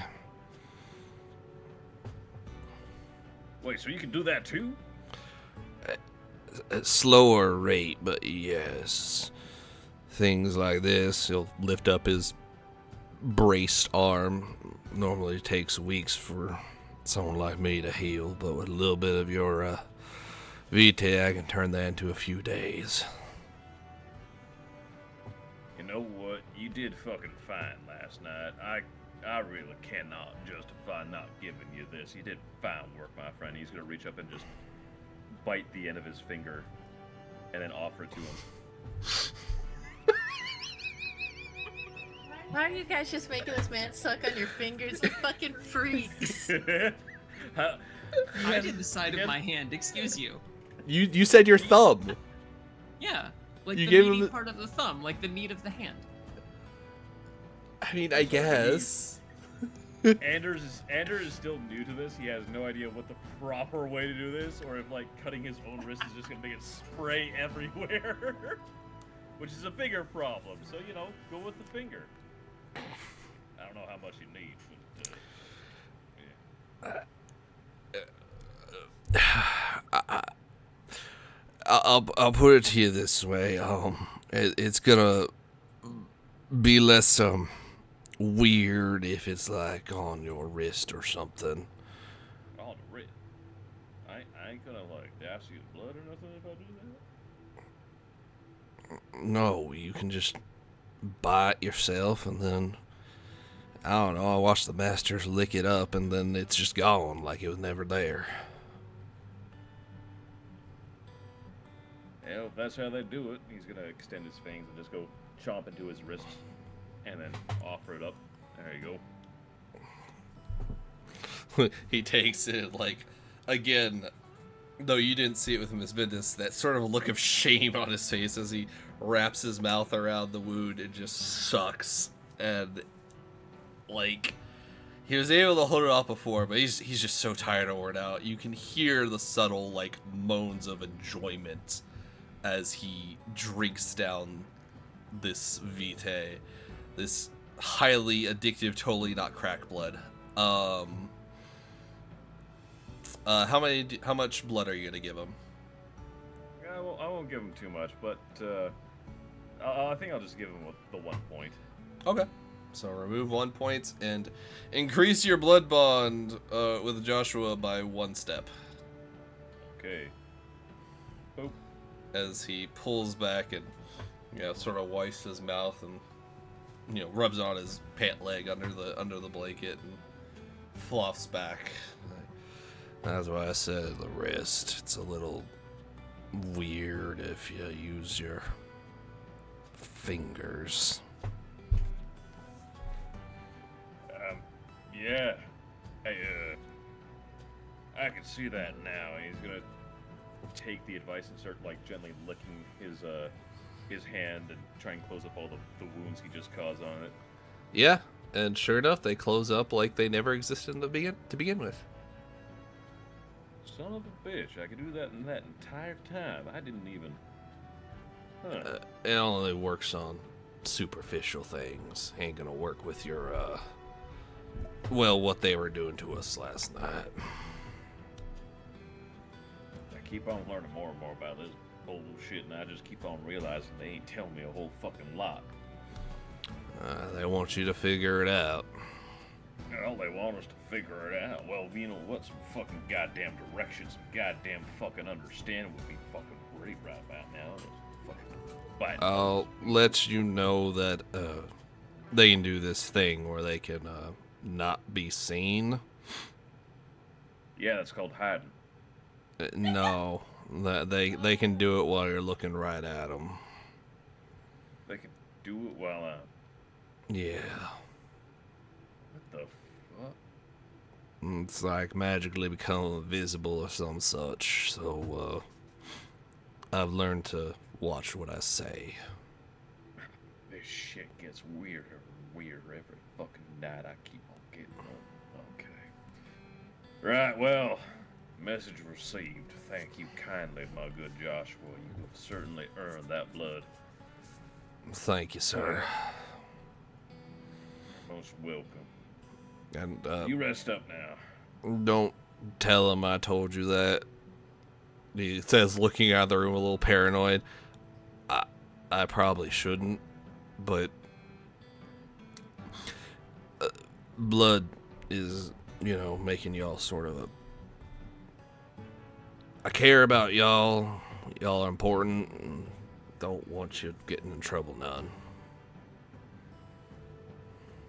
Thank you kindly again there, Joshua. I'll be sure to shut my fucking mouth. I'm good at that, despite what some might say otherwise. But, you stay in bed. Pretty sure we're gonna have some use of you in the near future now, ain't we? I hope so. Definitely means you're not gonna kill me.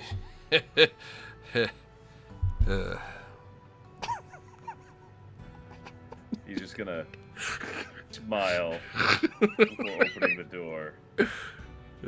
He's gonna turn over and try to go back to sleep.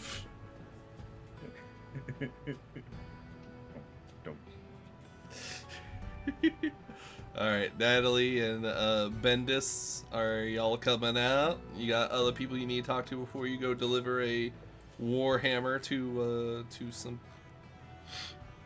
the tribe? No one I need to talk to. Yeah, I'm ready to go. At Y'all least it's only the crazy. one Warhammer and not 40,000 of them.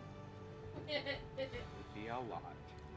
I need a BAP. I need a BAP emote I can throw in here so I can have that as a redeem. Beat your ass. Don't hate me because you love me.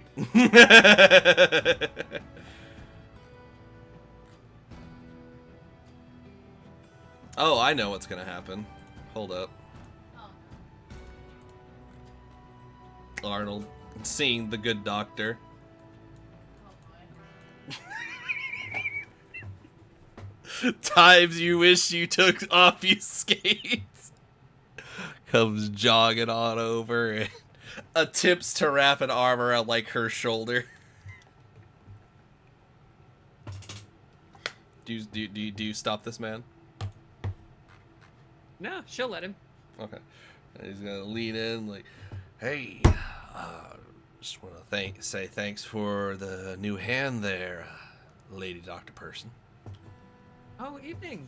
Yes, good. How's it holding up? No soreness, no stiffness or anything? Nah, it's like it's brand new. Tested out a few times this morning too. I'm sure. She's kind of like she's paying more attention to the hand than him. She is like, without asking for permission, she is just going to reach down and like, not particularly gently, like she's treating his wrist more like just an inanimate object right now. She's just gonna lift his wrist up and kind of turn it over and like act like she's inspecting her stitching, but she is mostly just wanting another chance to look at the fact that there's not a seam there. Give Looks like me it's holding up good. It looks perception like it's holding up alertness. excellently.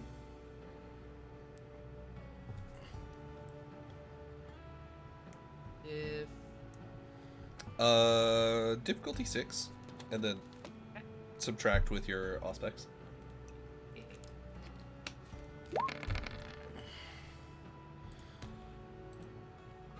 As you stare at his hand, you can see like the slightest of pigmentation difference. Kind of like when you're looking at an art program and you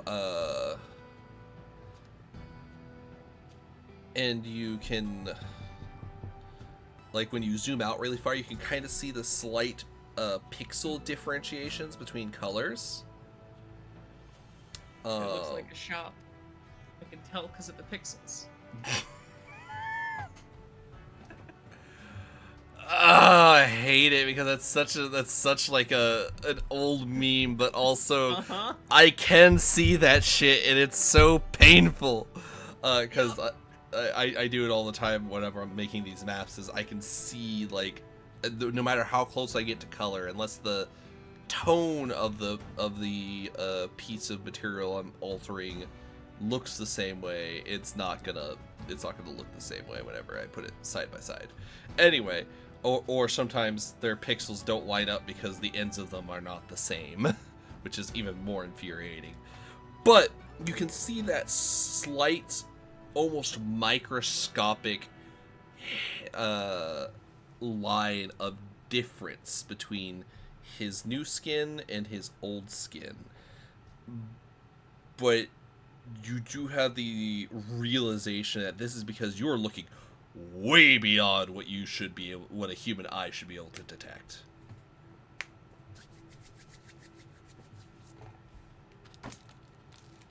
And the fact that this is also a casual work as opposed to something Howard seemed to be putting any sort of actual emotional effort into is also likely pretty impressive. Yeah, she's gonna keep like just flipping it over and looking it over for probably whatever the normal amount of time would be for this. Add 5 seconds to that. You know, Miss Doctor Lady, you can look at a lot more than that if you want. Bunkhouse is probably empty, save Joshua pass the fuck out. If you know, want to take a look at more. Oh, sorry. And she's gonna just immediately drop the hand and just, sorry, just, so can't fault a girl for admiring her work. Nah, not at all. Just saying we can finish what we started is all. Well, I have got a few things to take care of this evening, but maybe later I'll consider hitting you up for that. Maybe. I have to go. I gotta go. Oh, come on. No need to be like that. Ander, what'd you do to her? I was actually just about to try and spare her your attempt at, well, I don't know what you'd call that. I suppose it would be called flirting now, wouldn't it? It is indeed called flirting. And one of them, probably Flower Girl or maybe Ms. Natalie? Natalie, he says, kind of gesturing over at Natalie. Got her all pretty up today. Looking even better she did yesterday. God damn, I didn't know that was possible. And now you got her all acting fickle on me. What'd you do to her? What did I do? I got you a goddamn appointment with the doctor. The rest of that work was all on you. I wasn't even here yesterday. She's not gonna stop walking away, but when he mentions that he noticed her hair is nicer, she is going to like instinctively reach up and touch the hair, but she is gonna keep walking. Oh my god, he noticed. Oh my god, he noticed me. Ooh. But that does remind me. I got words for you and Pete there. Whenever it is most convenient for the both of you, I think it might be a good time for us to have a private little sit down and talk about a few things there. Alright, as long as they ain't keep my hands off any of your pretty friends. Tell you what, they let you keep the hand after you touch them with it, then you know what, you're all sitting well good. Look, they gave me an extra hand for touching. That's how good I am, Ander. No, they gave you a hand because I made up a couple of deals that gone went and that's for later. But more importantly, they'll probably take it back. You misused that hand on them. I said it to you.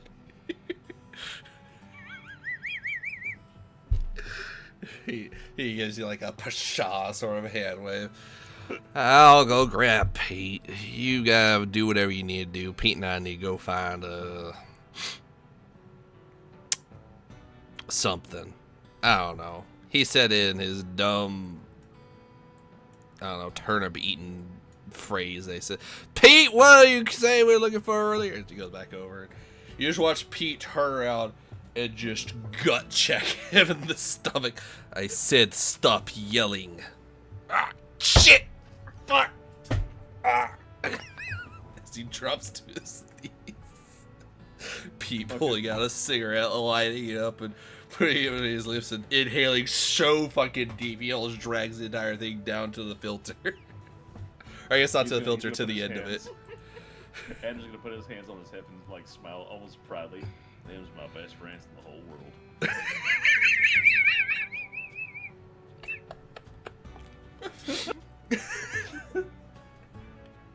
The standards can only go up from here.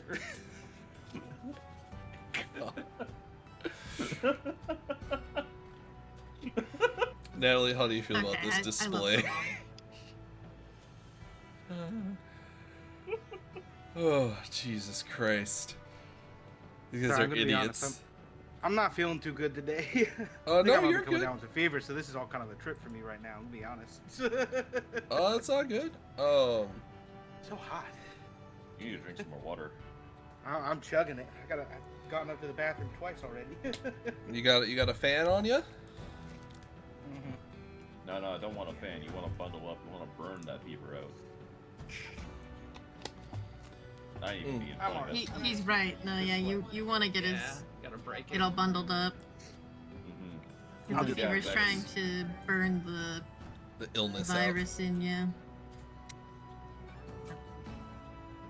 Very scorched earth policy of your body. Yeah, but that. Yeah. Okay. No, you're good. You're good. Sorry, Yeah. hon. No, you're good. Um, No, you're good. But yes, in regards to that conversation, Natalie would just be smiling the whole time for sure. Okay. Dear Ida, you spent about 30 minutes getting all that gunky goodness out of your hair. and realize some of it was not just dried blood. These are in fact pieces of bodies. Would you like a readout of what exactly you found in your hair? No, I think I'm good. I'm sure it's just little bone chips and You know, a flesh tooth, shards. a piece of someone's cheek, some hair that isn't I yours, think- and After like the first tooth or so, she would just like dip her head back in the water, and just like run her fingers and shake her fingers through her hair while it's under the water just to get it all out. you know, here's a very niche use of vicissitude, but literally just running your hands through your hair and being able to pull out all the fleshy bits from a fight and Yeah, all the blood. like your hand is like a fucked up flesh magnet. Yeah. That's a super niche use, but like... Yeah, it's like a lint roller, but for... Well, I guess it's still technically lint. Yeah. It's just a really aggressive lint roller. It's a lint roller before it's actually called lint. It's fine. Yeah. Alright. But you managed to get yourself clean. Give me a perception awareness check. Oh, I love that. Difficulty 8. Oh, I really love that.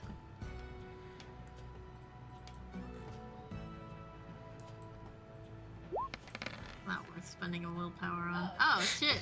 It really isn't.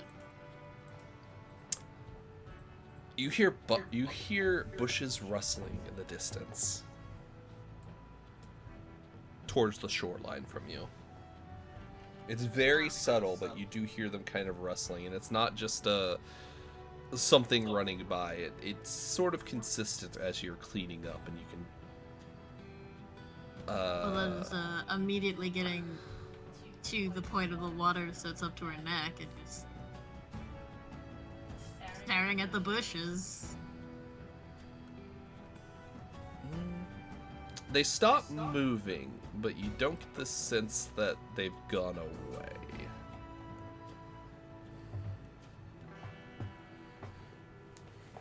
I don't know who you are, but you better get the fuck out of there before I start screaming.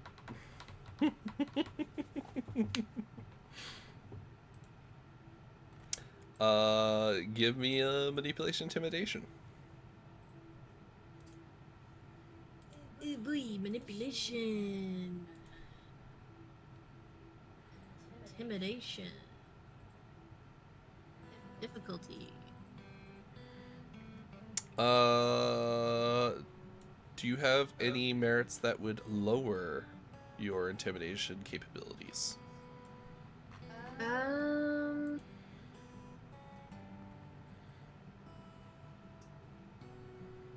All I have is Pretty Little Fool. I keep forgetting I have because I think I can. God damn it. Pretty Little Fool and Long-Term Planning.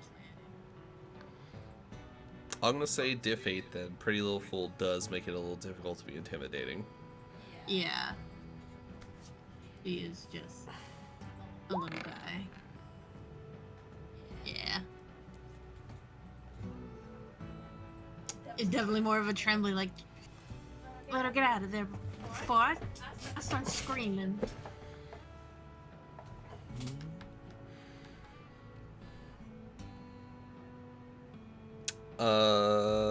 And you don't hear any more movement. Shit.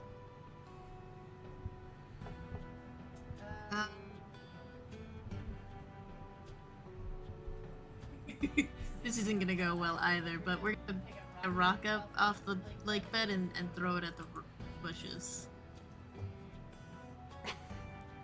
Give me a dex athletics. Yeah. Actually, I guess it's a strength athletics. You don't really know what you're trying to hit. You're just trying to throw it that far. Yeah. Don't forget your potence.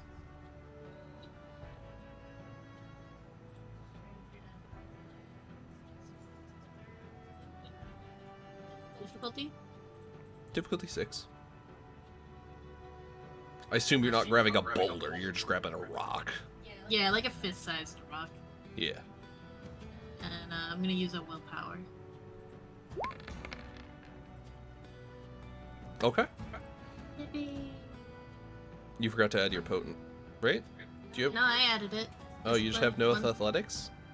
Nope. What the Okay. I'm a lady. Yeah, a lady that just chucked a rock like 10 meters. I'm a lady. And you I think you're still stronger than me. you hear a sort of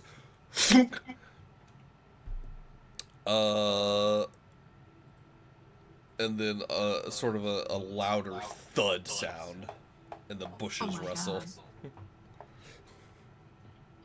Knock him out. Only He's one way to dead. find out. I fucking killed him. She's gonna slowly wade back. Try to keep as much as herself in the water as she can before she gets close enough to shore to kind of like scoop up her clothes. At least throw on her robe and then scoop up her belongings and try and scamper back towards camp. Oh, you just gonna leave him there?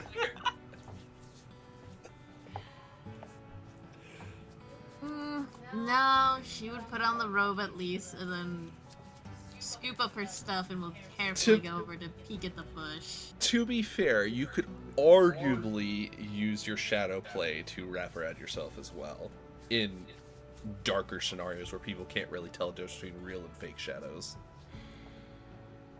That is fair, but I don't know if she would think of that at the moment. That's fair. So you head over there. Give me another perception alertness test, difficulty 8. An alertness, difficulty 8, I spend a willpower. 3 success. You peer over this little bush hedge.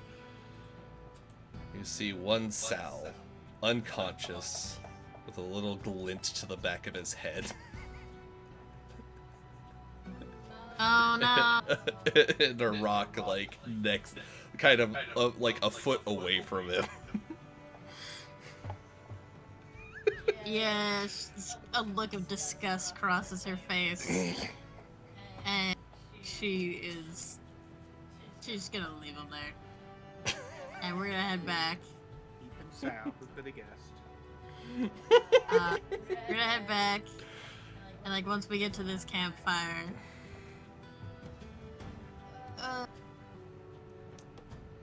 if any of y'all ain't busy, you should head back that way and gather up salt. You actually see Belmore Jr. kind of scowl a bit. What he gonna do this time? He's... well...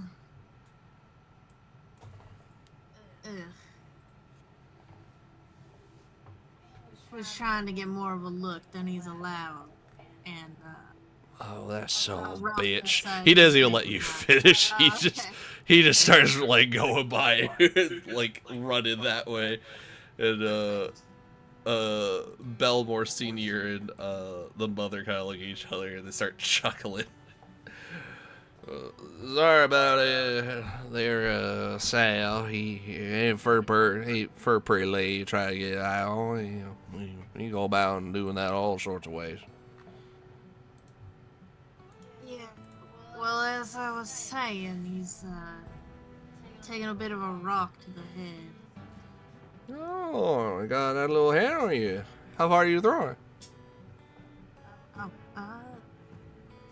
10 meters? Give or take. Oh, I got a good hand on you. See that, Auntie? Should throw like her. Might actually hit a rabbit or two. She reaches over with like a small wooden spoon, and just baps the back of his head. That's all right. Anyway, Belmore Jr. handle it. He'll probably rough him up a little. He'll be lucky if he survives. Belmore ain't happy. He don't like it whenever Sal be doing that stuff with the pretty ladies. But you don't say it. Reasonable and appreciated. I ain't too keen on when he does that shit out. Oh, we got a mouth on you. See that, honey? She got a mouth. She getting roughed up by these caravanners.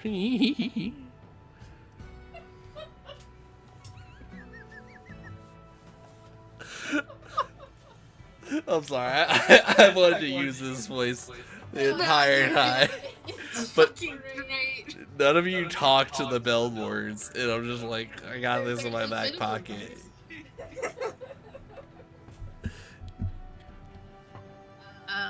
Yeah, Idame will just nod and just sort of. I'm gonna head back and get proper then.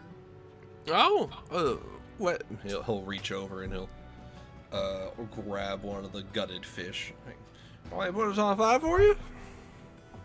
Get it all heat up so you got something nice and warm to eat before you head off to whatever you're doing for the evening, yeah? Sure, that'd be great. I appreciate it. Well, of course. You want the whole thing? You want a half shot? You want a quarter? If it ain't too much trouble, a whole would be real great. All right. Skin off, skin off. Skin off.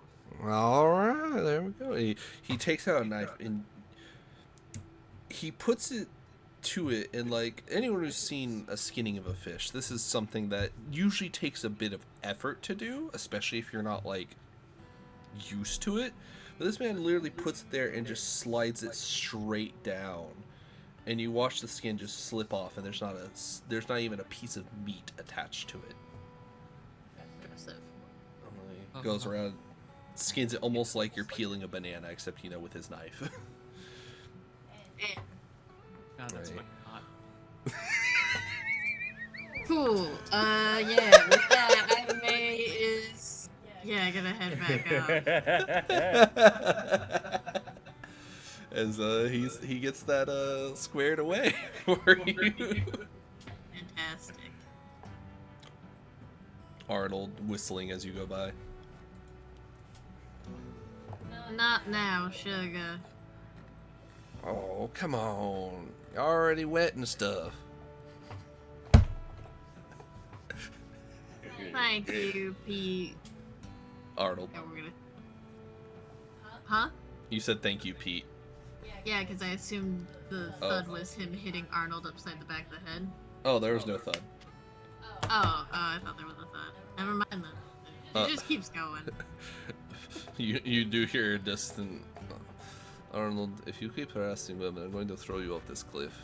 That's not a cliff, that's more like a rocky hill. Do you want to go off of it?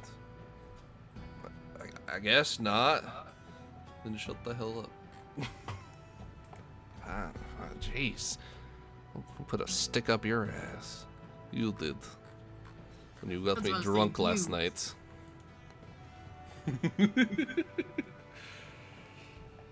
Alright. You all get yourselves ready. And are you all going to the tribe camp, or what's up? Or is there something, Miss Bendis, you need to do beforehand?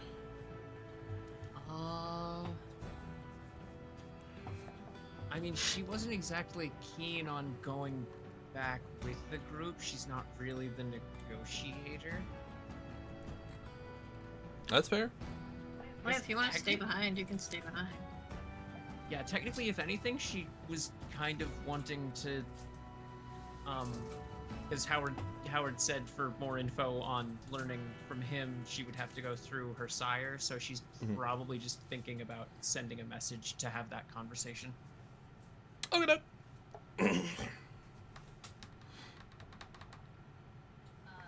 Ida would get ready, He's gonna gather up Mordecai, and then also the fish was to kind of bring to Joshua and leave on the bedside table for him. Okay. One Mordecai has been garnered. Jesus, little man just came out of nowhere. Natalie. Oh, sorry. Natalie, I know couldn't you're come not up. feeling. What's that?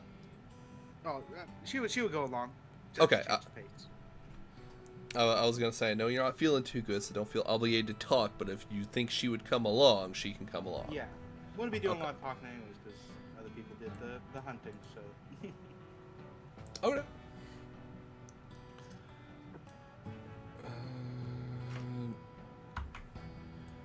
Meow meow.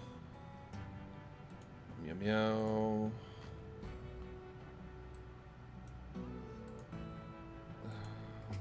We'll just do this. Ba-da-ba. Give me one moment, chat. I apologize. I I apologize. do not apologize. Anime is notably not gussied as usual. She's kind of just pulled her hair back in a loose braid and is wearing a real plain dress. And she looks pretty irate. Andrew's gonna take a second to look between the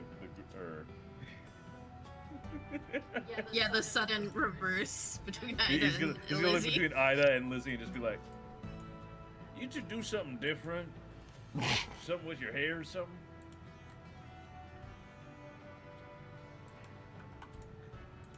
A little, sorta.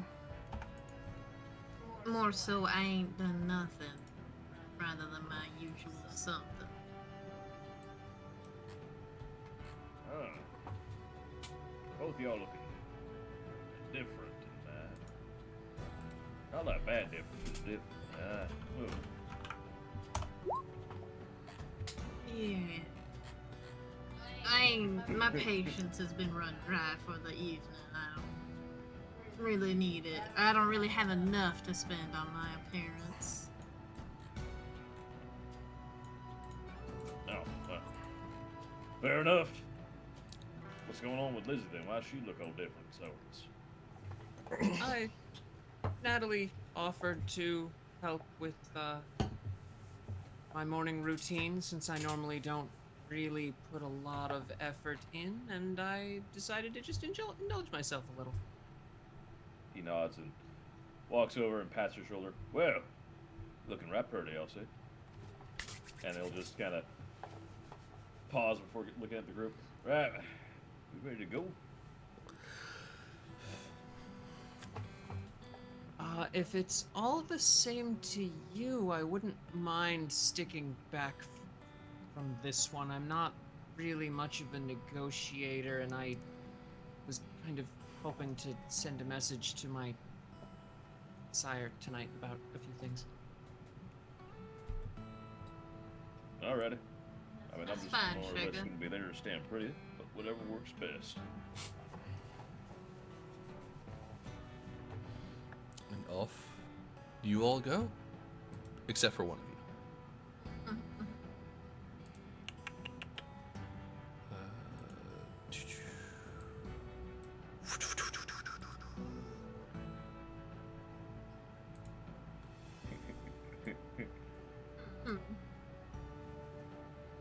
Just thinking. Reminder to stay away from Arnold there. He's twice as handy as he was before. I see.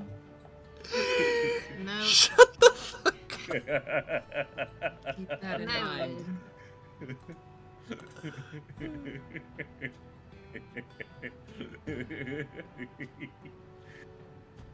Am I proud of myself for that? You fucking bet I am. Yeah. Andy or Hansy? Yes.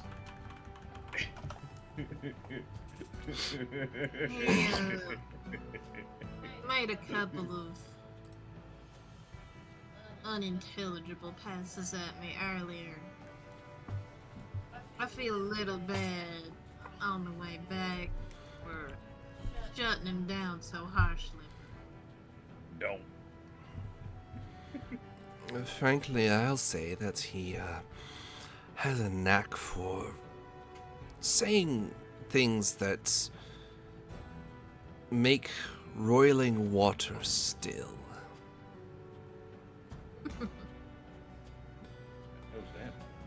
How do you make boiling water still works? So, when roiling water is going on, there's a number of things happening, anywhere from a chemical reaction to a fish splashing about. When those things stop, that usually means life has stopped. He kills things with his words?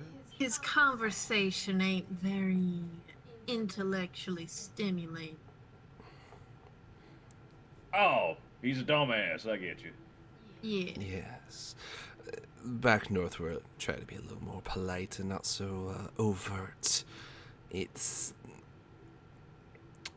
Well, you know how down here you'll get shot? Well, up north, you're more likely to get sued and lose all your money, and frankly, living on the streets up north is a lot worse than living down here as a bum. No offense, he says, looking at Anne. The hell you mean by that?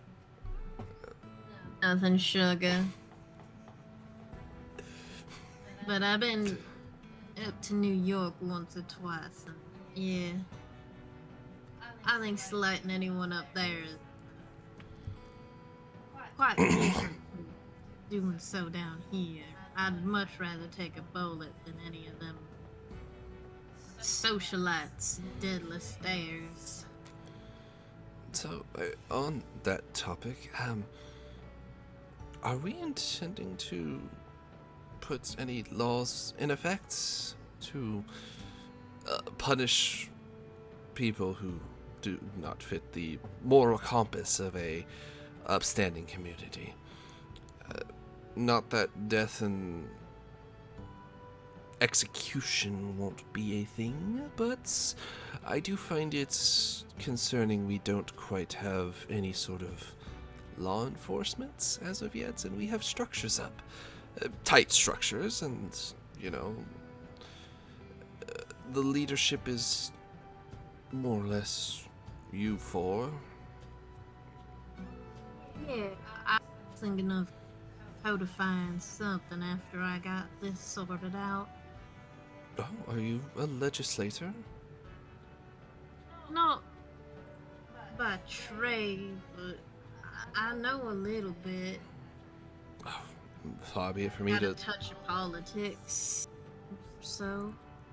far be it for me to tell you how to do it. I study rocks, and sometimes people, but mostly just rocks. I mean, we could always just keep it simple. You do shit no one likes, we break a finger. You do it again, we break an arm. Do it a third time, well, we won't need to worry about breaking nothing else. Oh. Yeah, sugar, but how do you tell what is something that somebody don't like? Yes, like your friend. He verbally harasses women on the regular, and they might not like that, but I don't know if that's worth killing over or breaking digits or arms or limbs or anything over. It's Because some women do enjoy it, and they'll be upset if we hurt him over it. That's true. I was thinking maybe we do what the Bible says and all that kind of stuff, but I ain't too familiar with all that stuff, so yeah. Best leave it to them folks that are smarter for it, I think. I'll gather up a couple of folks and go over it. Probably Red Horn and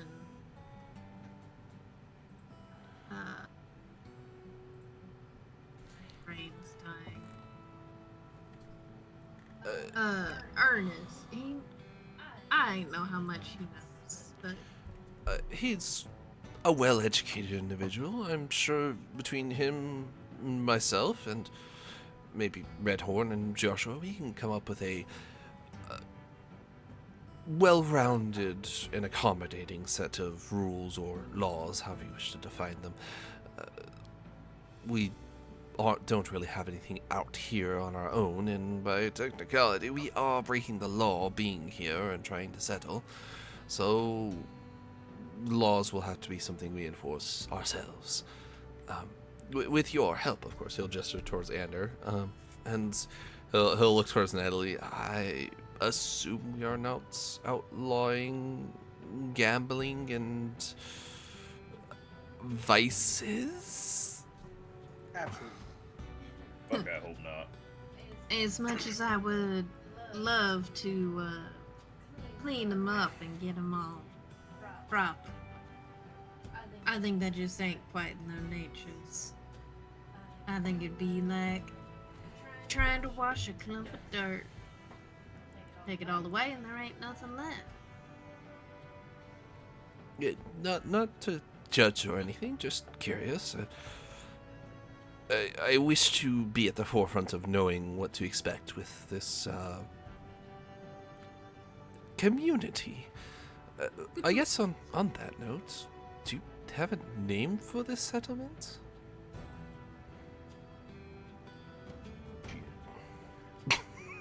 Not quite. The hardest question of all. I think during that meeting, you, Ernest, and Redhorn and Joshua we'll gather up some choices and perhaps have a bit of a vote amongst the caravan. One feels like they're a part of All it, right. except for Sal. Except for who? Sal. What's wrong with Sal? I don't want him to have no part. Is there a reason? Did you do something wrong? Yes. Repeatedly. Oh, I'm sorry to hear that. I was not aware. Well, I suppose it shouldn't be too harsh. It's only peeped on me once. Belmont's reaction is a frequent occurrence, and not something I want to encourage.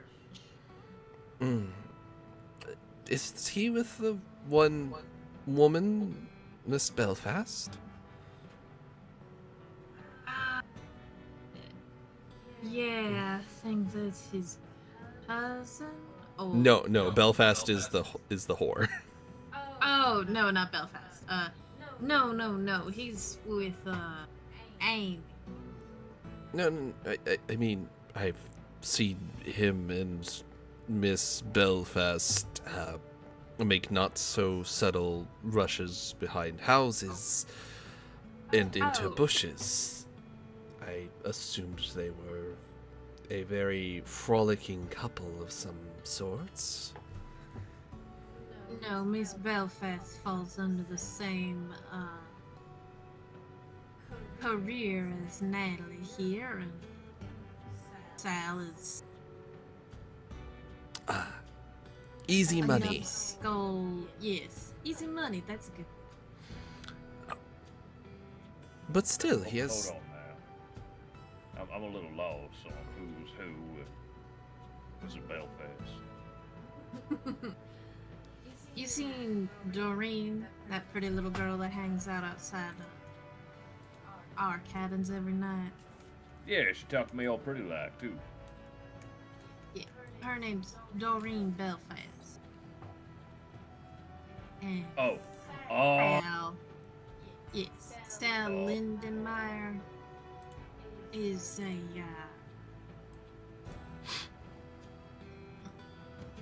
rat of a man. Idiot.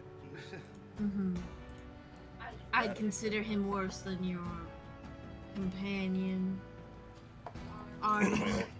Hold on, let's take a small time out. He's worse than Arnold. You sure on that? Well, so far I haven't caught Arnold watching me from the bushes, so yes. Oh. Well, right. Well, good law to put in place is if you peep, you get beat. Eh? Well, I hope that's about the law, because otherwise, well, I'd be breaking my first law. As you will come to a conclusion on that, you arrive here at the start of the camp once more. Okay. You're peeping Tom, you get stoned. Yes, just hand them some marijuana, it'll be fine. Maybe we strike a torch, they know we're coming or something. I have a feeling they'll know we're coming. We ain't exactly being subtle. We are talking quite loud. Hopefully they recognize the voices at least. And I'm sure they got a lookout of some sort to keep an eye on comings and goings. As assured.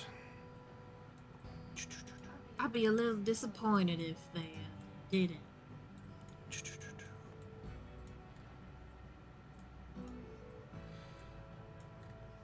And you see that same watchman from before, standing, arms crossed, seeing you approach. Anders is just going to take the war club and just kind of hold it up gently, not threateningly, just hold it up slowly and just let it drop back down to his side. You watch this otherwise stoic-looking beast of a man, because he is quite strong, at least looking. His eyes widen for a moment as you take him aback by this, and he looks to the left and looks to the right, then gives a nod, and he will give you a hand will rise, and he'll give you a come here. And we'll start walking off this way. Oh, fancy way.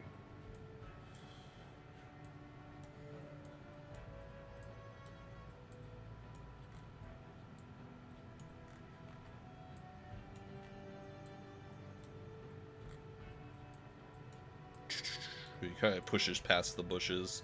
He goes to the side, he waits for you to come along. Push, push, push, push,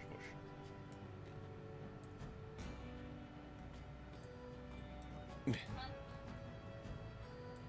And he will come up to the torch, and then he will gesture towards the large tent. Poppy. Oh. Well, he spoke fine English before. Like, maybe I wasn't needed on this one. Still, Mr. Ander, you should probably present it to him in some sort of respectful manner. I wasn't Andrew's quite gonna- sure how the welcoming party was gonna be, so to make sure we had you along, just in case. Oh, it's quite all right. I prefer not being needed in this scenario, but being here just in case.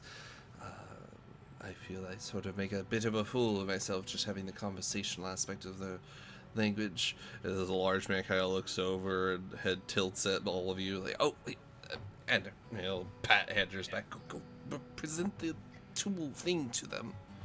He's gonna go stride forth confidently before pausing right about here and look around and be like, how do I give this overall respectful knack? Hold it sideways in your hands, so both hands are on the bottom. Your palms are facing upward and it's resting across them. And then you kind of kneel and hold it up. He's gonna think for a hot second, or nodding, thinking he's probably, this sounds pretty simple. He's gonna just gently approach to right about here before taking a knee and offering it with a little lopsidedly with both hands, and kind of catches it before it falls and offers it again more properly. So you guys couldn't really tell before, but now that Ander is closer for reference, because the elder is kind of sitting cross-legged on the ground before him,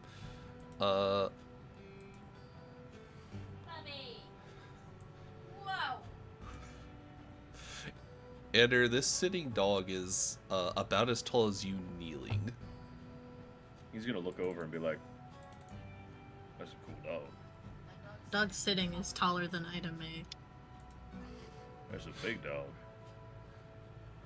Once the older man comes over, he takes it and bows his head as he does and brings it to himself and sort of takes it in both hands and presses it to his own chest. I can feel the spirit still in here. It seems you've retrieved before they could taint and break it. Thank you.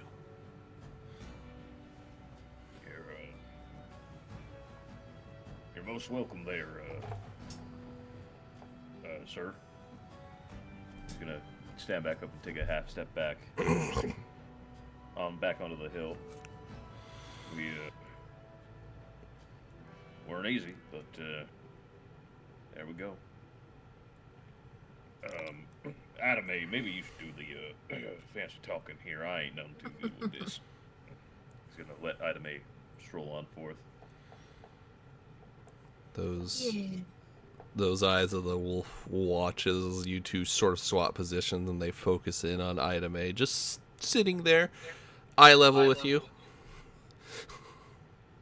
Neat. But yeah, I'm glad we could get it back to you before anything irreversible happened to it. In the process, it did seem like we were able to clear out most, if not all, of the troglodytes. This is good.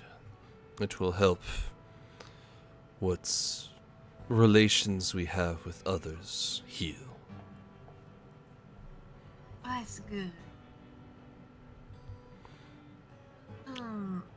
Did you come across a larger beast in those caves? Well, there was one of them that was bigger than all the others. Nanyunui, the strongest of the troglodytes. A beast in most respects, man in shape, but tusks across his cheeks, yes? Yeah. We took him out. He is the eater of flesh. His spirit will find another, I imagine. It is unfortunate, but spirits cannot truly be killed, only taken from those they corrupt. Well, at least we have a break from him until he finds a new host. Ahoy, he says, kind of looking over all of you, and the large man turns towards him. He gives him a nod, and he frowns, but steps away and goes back to his post. I wish to speak frank, I think is term that you use. You are different and not like others, yes? Is it same with all of you?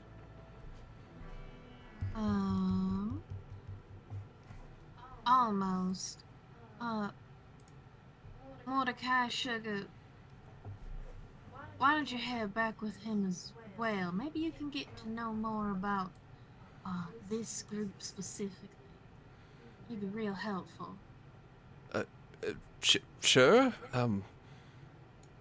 All right, he says, and all but scampers out of there. Thank you, hon. Then, yes, we are different. You walk of the night within shadow of the moon. I understand. I do not know how or why. I only know that you do.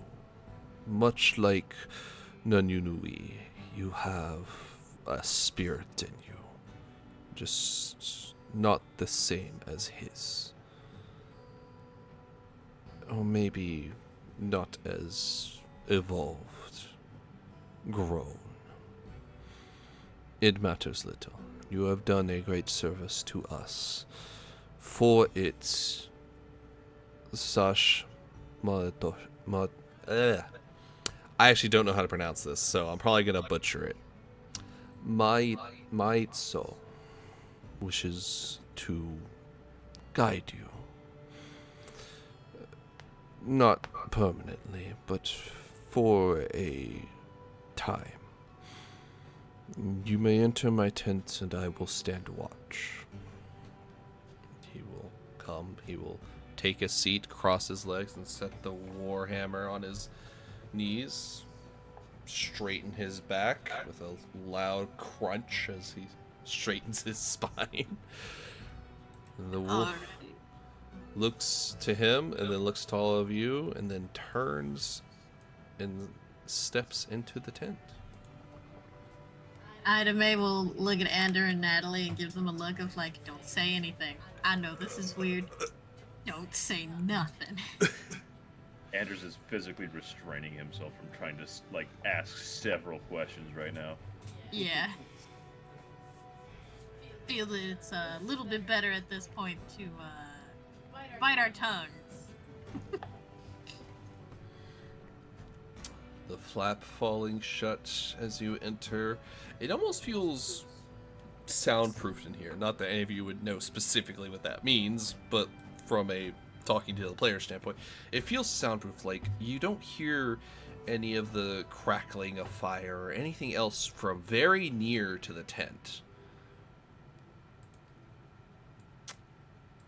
And Sash looks at all of you, takes a seat, and then crunches uncomfortably as their body shrinks down and their snout becomes that of a face.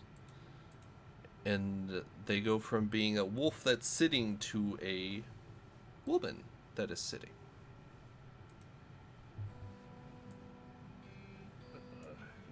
With her legs crossed and her hands on her knees, and there's a hatchet to her side.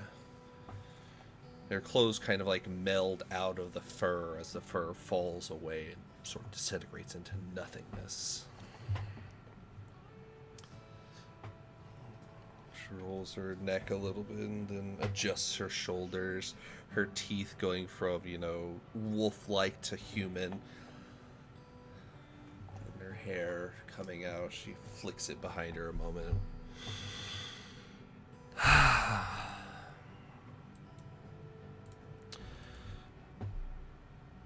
Do. I see. Holy shit. I am Ajei Shash, and I wish to thank you for your service to my grandfather. But I do have very many questions. He did not sense ill intent of you and did not sense your true natures before, which tells me you are young. But I wanted to see you for myself.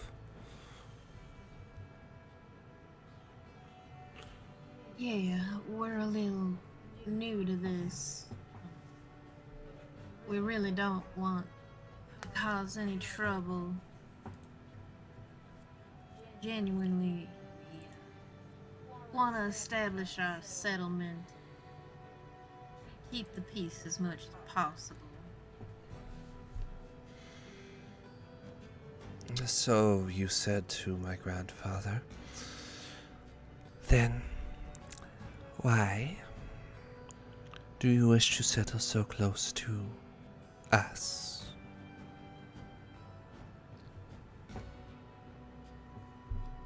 Well, it ain't so much as wanting to settle so close to you. just so much as the lakeside is a really good spot for settling down and getting ourselves up and running.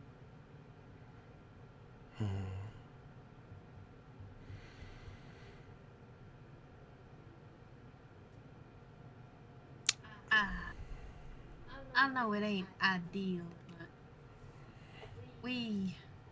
much of the people in our group ain't got much of a home back east, so this is kind of what we got.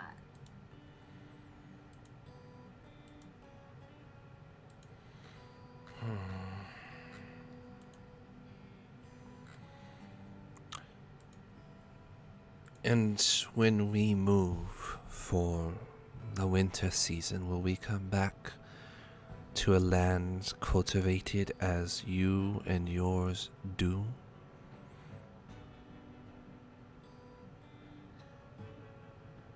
There will be parts cultivated, but I'm happy to work with you and yours into preserving what we can.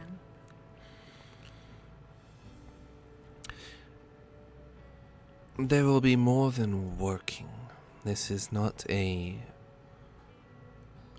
partial sum of which to exchange for a rights, as your people are known to do. We will not exchange coin. We will not exchange your paper and then suddenly have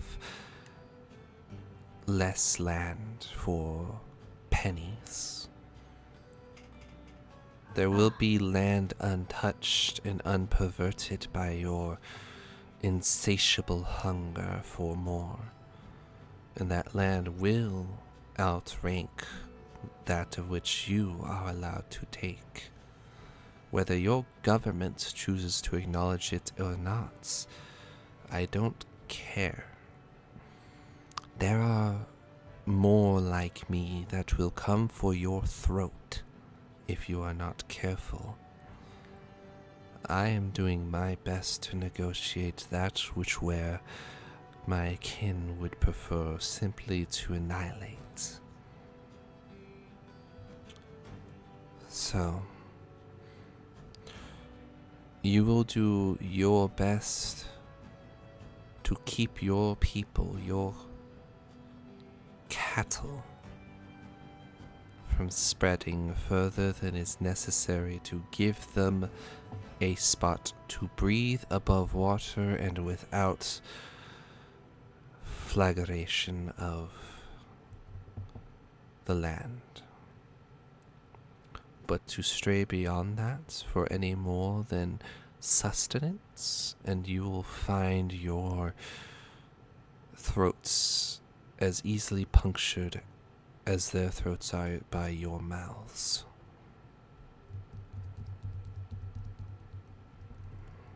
I understand, ma'am, and I am more than happy to oblige in this.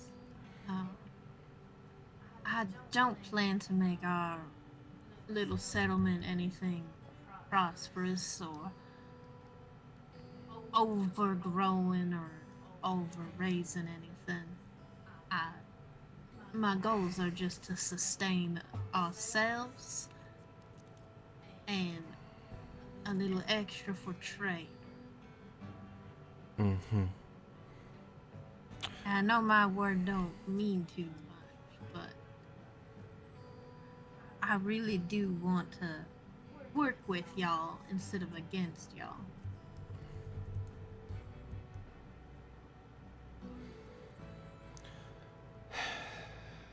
I will attempt to believe that you have good faith in mind, but there will be distrust between myself, my kin, and yours, for I know there are many of you we have not seen, but we've seen the results of. And where those are ones we can more generally ally with. The touch of the wild is in their souls. We worry for those that are aligned closer with the worm. Those whose bestial nature seeks only to ravage and take. And her eyes will shift over to Ander, like his soul is attempting to do even as we talk. It ravages inside like a wild beast with no sense for conservation.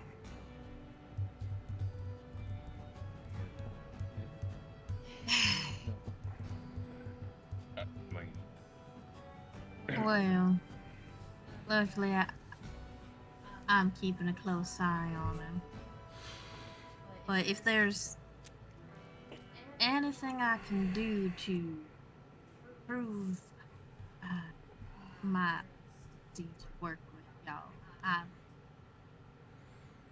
more than happy to oblige. I would have the permission to enter your settlements and review your stock. There are a shortage of those blessed with the ability to grant more of my kin. And unlike you, which can breed through death, we still breed through life.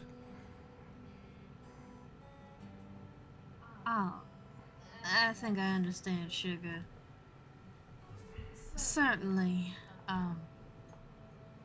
if you find anyone in our company and you can convince them to go with you, we are certainly not going to stop you. Good. There is another group that has settled a little further north along the ridges of the canyons that once, it seems, belonged to the troglodytes. We wish to use them for a hunt, and they seem unrelated to you and yours. Will this cause a problem? I don't think so. Good. They ain't sound like anyone we know, and well, moving west can be a bit of a dog-eat-dog world, and the less dogs there are, apologies. I am a wolf. Do not think I mistake your language for the dogs that will be hunted. Right. But no, it shouldn't be a problem. Good. Then we will have our hunts. I advise keeping your people away from that settlement on the full moon. Understood. We can do that for sure. Good. I would advise, as is the superstition bred into all of mankind, to stay inside during the full moon. The responsibility is on you to ensure that no blood is shed during such times. Certainly, we will, we'll work to do, our best to keep those inside. And, if anyone's foolish enough to, wander out, despite our warnings and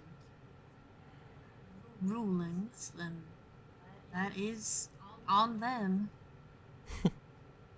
And a harsh lesson to learn. I enjoy your desire to work together.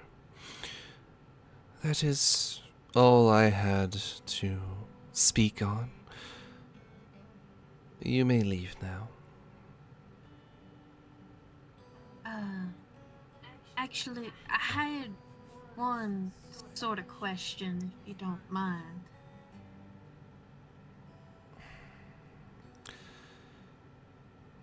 Ask and I shall decide if it's worth an answer.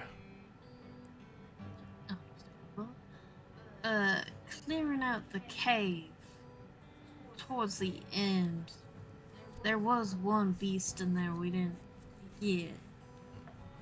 It was a large man with, She'll kind of like turn to Ander, like, 3 dog heads. We'll cut in and say it had 3 heads, 2 of which was like a dog's, but a man's had 2, and it was all covered in blisters and shit with like 3 arms, and it ain't looked like anything I ever seen, and I don't get the fear of God in me anytime quick, but that thing definitely put it there. It which dwells in the deep. Also an enemy of ours, but one we did not expect you to deal with. If you happen to see it and get away, consider yourselves lucky.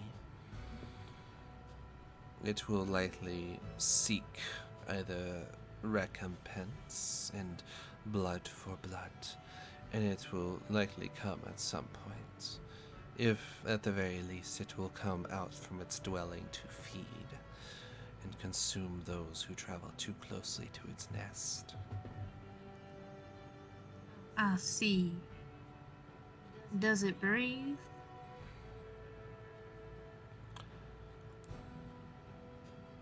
I imagine so, given it is not dead. Good. Alright. Well, thank you very much. It's appreciated. And that thing unnerved me. I wasn't quite sure if... That is an embodiment of the worm. It is what she will nod to Ander. He will become similarly if he keeps down his path of indulgence and corruption. Or that thing? Yes. Sounds like you need to clean your act up, Ander. Stop being a good boy. I think I need to go to church more. Your church won't help anything. Touching the land and learning to respect it as your kind have learned to destroy it is the only cure for what beseeches your soul. Touch the land and respect it like my like my soul. Learn to commune with it, learn to be a part of it, and you might not succumb to what has been done to you. The night creatures are not kind to the soul. Their very existence deteriorates it and turns it towards the worm. If you're lucky, one of them will show you how to touch the wild, and that will preserve you. As far as I can tell, that is the only method to preserve you from the corruption of the worm. Touch wild stuff. Okay. So we'll put you in charge of some farm. Farming But- is not how you win in this situation. The I land figured. provides you with nourishment. You need not force it into some sort of rows of vegetation. Find it where it grows naturally. Take it from there. You don't need this mass production of foodstuffs to feed bellies that will never know what it's like to be truly full.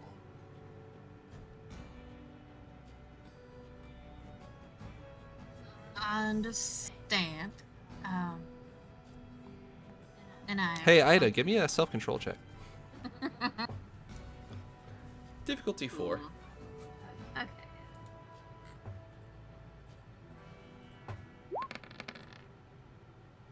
One. You can feel the beast almost at the back of your throat and the back of your skull. Like when you get a pressure headache or like a tension headache, that pain that's at the back of your skull, it's like that, except it's not painful. Oh, okay, good. Yeah, that. And it's just gnawing there that this impudent woman would cut you off, would talk to you like you're a child. The whole reason you went on this journey is to not be a child, to show you were an adult who didn't need to be married off to a man to be relevant. And here she is, talking to you like your parents. Sugar, I'll keep that in mind and will work towards fighting this worm back. But I think we've discussed all we needed for the evening. Should we speak with your grandfather about establishing the peace treaty? Our word will be good enough until your government gets involved, and if they wish written word of our compliance not to kill your savages, then yes, we will have such. Until then, our word will be enough. Alright. Then I suppose we'll be heading out for the night. It was a pleasure meeting you. I suppose I never properly introduced myself. I apologize for such. But I'm Ida. She who speaks, he who listens, and she who watches, she says, kind of going through the three of you as if giving you titles that had more meaning than your own name. Worry not, I will remember you. Name or not, your faces will be haunting me on the daily. Not a ghost.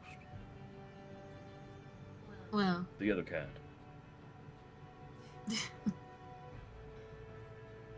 it's been a pleasure.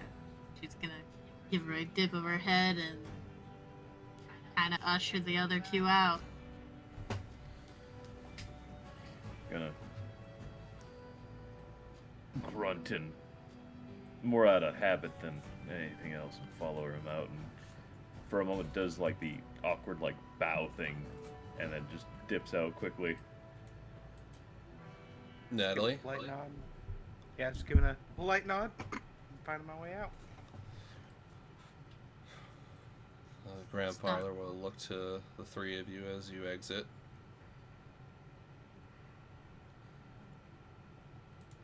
It's been a pleasure meeting you and your granddaughter, sir.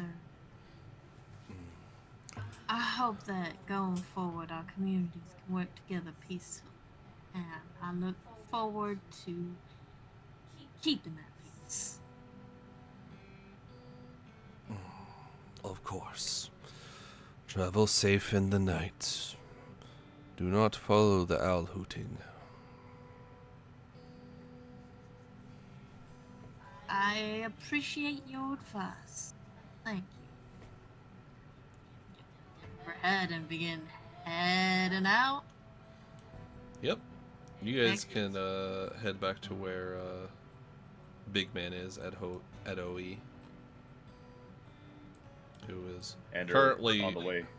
Yeah. And on the way is gonna be like just doing his best to like touch trees every couple of feet. Brush his fingers through some leaves a little bit and just got Sugar. keep on touching the wild, touching the wild. That's what he said. Touch the wild, it won't become whatever the fuck that thing was. Yeah. You keep doing that, sugar. Meanwhile, Mordecai is talking to Edoe, who is facing him with his arms crossed, and Mordecai's like doing hand gestures while he's talking, and then turns and sees all of you. Oh, Oh, welcome back. I was just indulging the tree of a man here with stories about my and Arnis adventures. How did it go? It went quite well. We've got some areas we should avoid and a little restriction on what land we can work, but it seems we're gonna have a peaceable relationship. Oh, that's wonderful. I was just speaking to Adohi here. Adohi. He is apparently the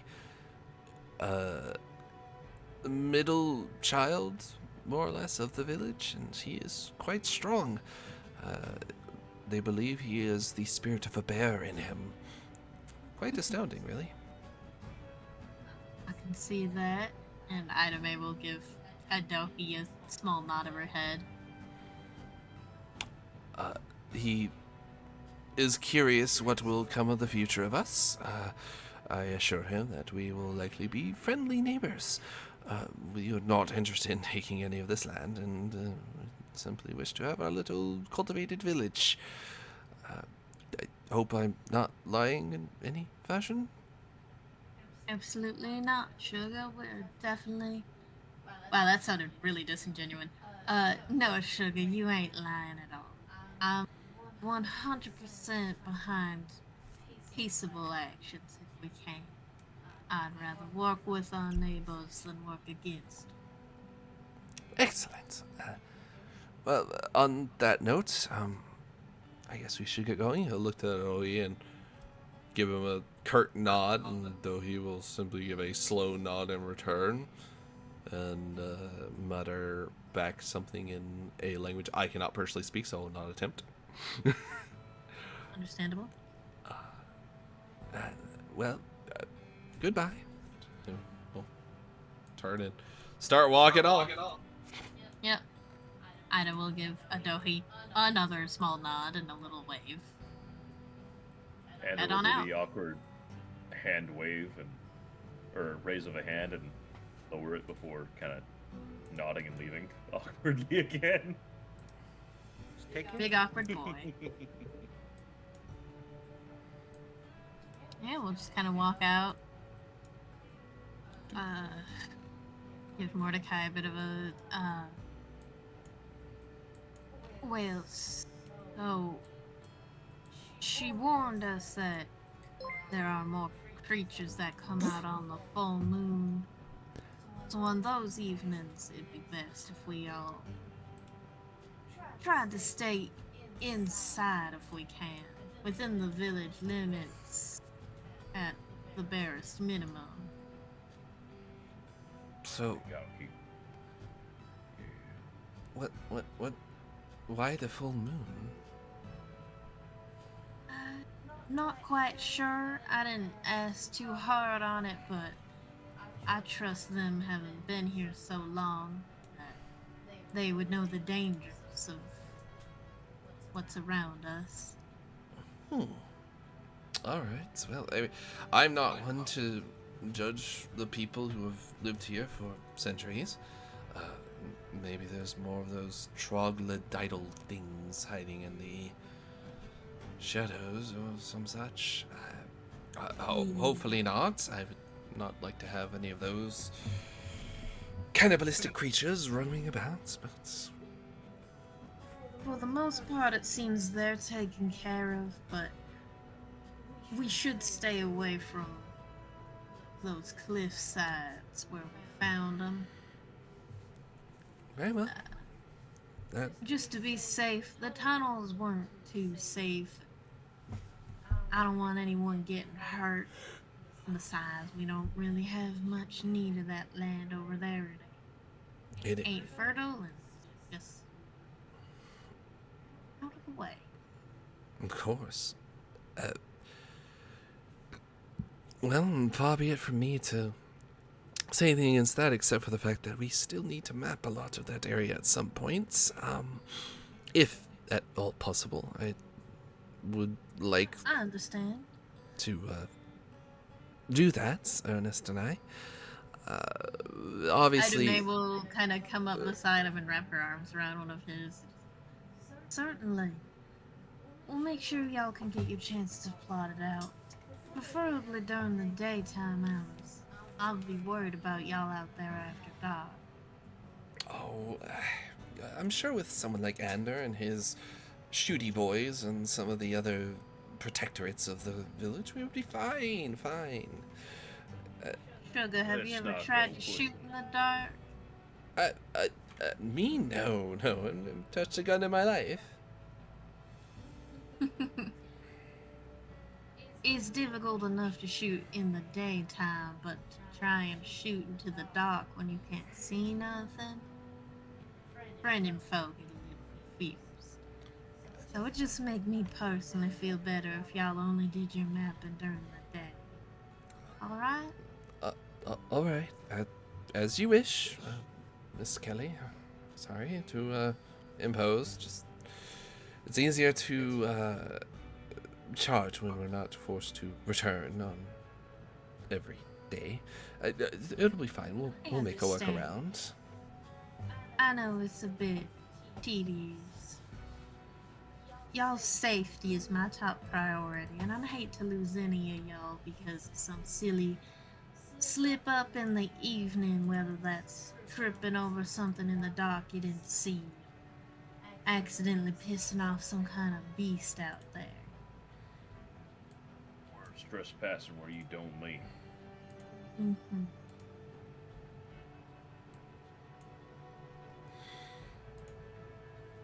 And on that note,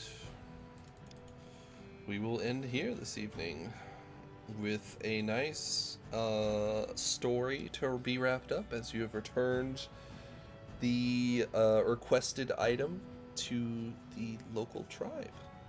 And you have made connections and new inroads, and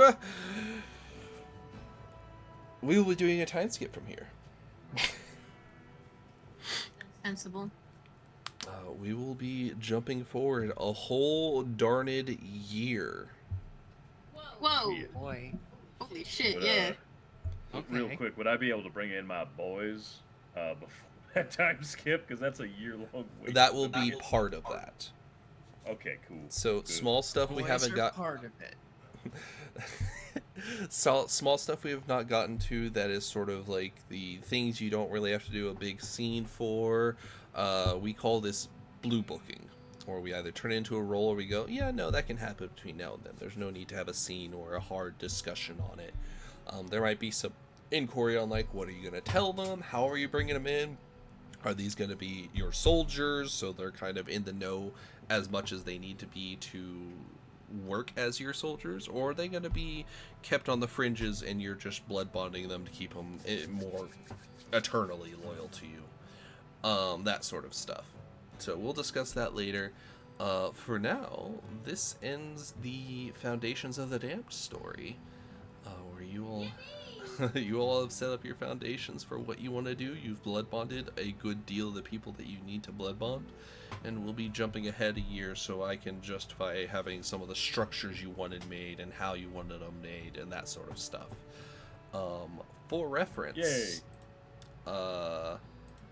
I have done that already. He was excitedly showing me it earlier today. It's very good. Here you go. Just giddily running around. Looky. You can kind of see a lot just by the various lights that you have present to you. Oh, this is big. Yeah, this is 109 by 78, I believe. Yo. Sorry, by alright. 58. Got a The whole hot town. digging a dog. Oh, I love it. Yeah. But I can see it at least. This is obviously going to be y'all's house. I might make an interior look of it, but I don't think that's super important for you guys. Just know you will have the amenities that you need and or want. Any backgrounds that you had before that might have been used up and or otherwise, dealt with, or not applicable because you're in a frontier town with very little infrastructure going on, will be at full capacity when you start. So if you had resources and for whatever reason you used all your resources up for resources being money to hire someone or something, they would now be active as this new story starts. Yay. This will be a time for you all to also alter any backgrounds you might have. So, example being if you had Natalie, I will jump to you just because it hasn't really come up all that much yet, and that's just because of the scenarios we've been in. You have an alternate identity. If you wanted to change that into something else, you could. But if you want to keep it, you can. And you can emphasize it more in this coming story. Miss Bendis, you have a couple that might shift around a little, might not. But you will now have access to something like your mentor, who will likely be coming to town, and I need to totally make him. Oh god, oh no. And then other things, like, I believe someone has a certain flaw that's going to, Yeah. yeah. My parents. Yeah. Yeah, those are gonna show up at some point. Yay. Or at least relevant to them. Those will likely pop up. You have The some bounty that's on my head. My allies are the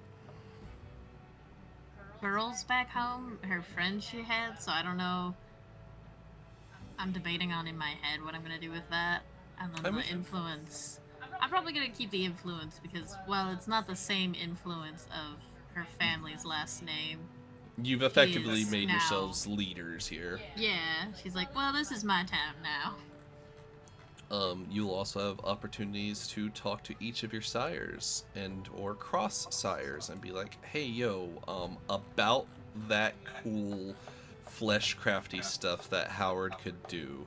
Can I get in on that? Interdisciplinary studies, yay. Literally interdisciplinary because they are called disciplines. But I for know, now, it's so cool. But for now, we are going to wrap up. I'll be talking to these for a little bit behind the screen real quick, and then sending them off to get some rest for the evening. Thank you all for coming. Thank you all for joining. This is the end of our first real story, so I appreciate you all sticking through it. We'll be starting the second story next session. You all take care, have a wonderful night, and ta-ta for now. Bye. Toodles!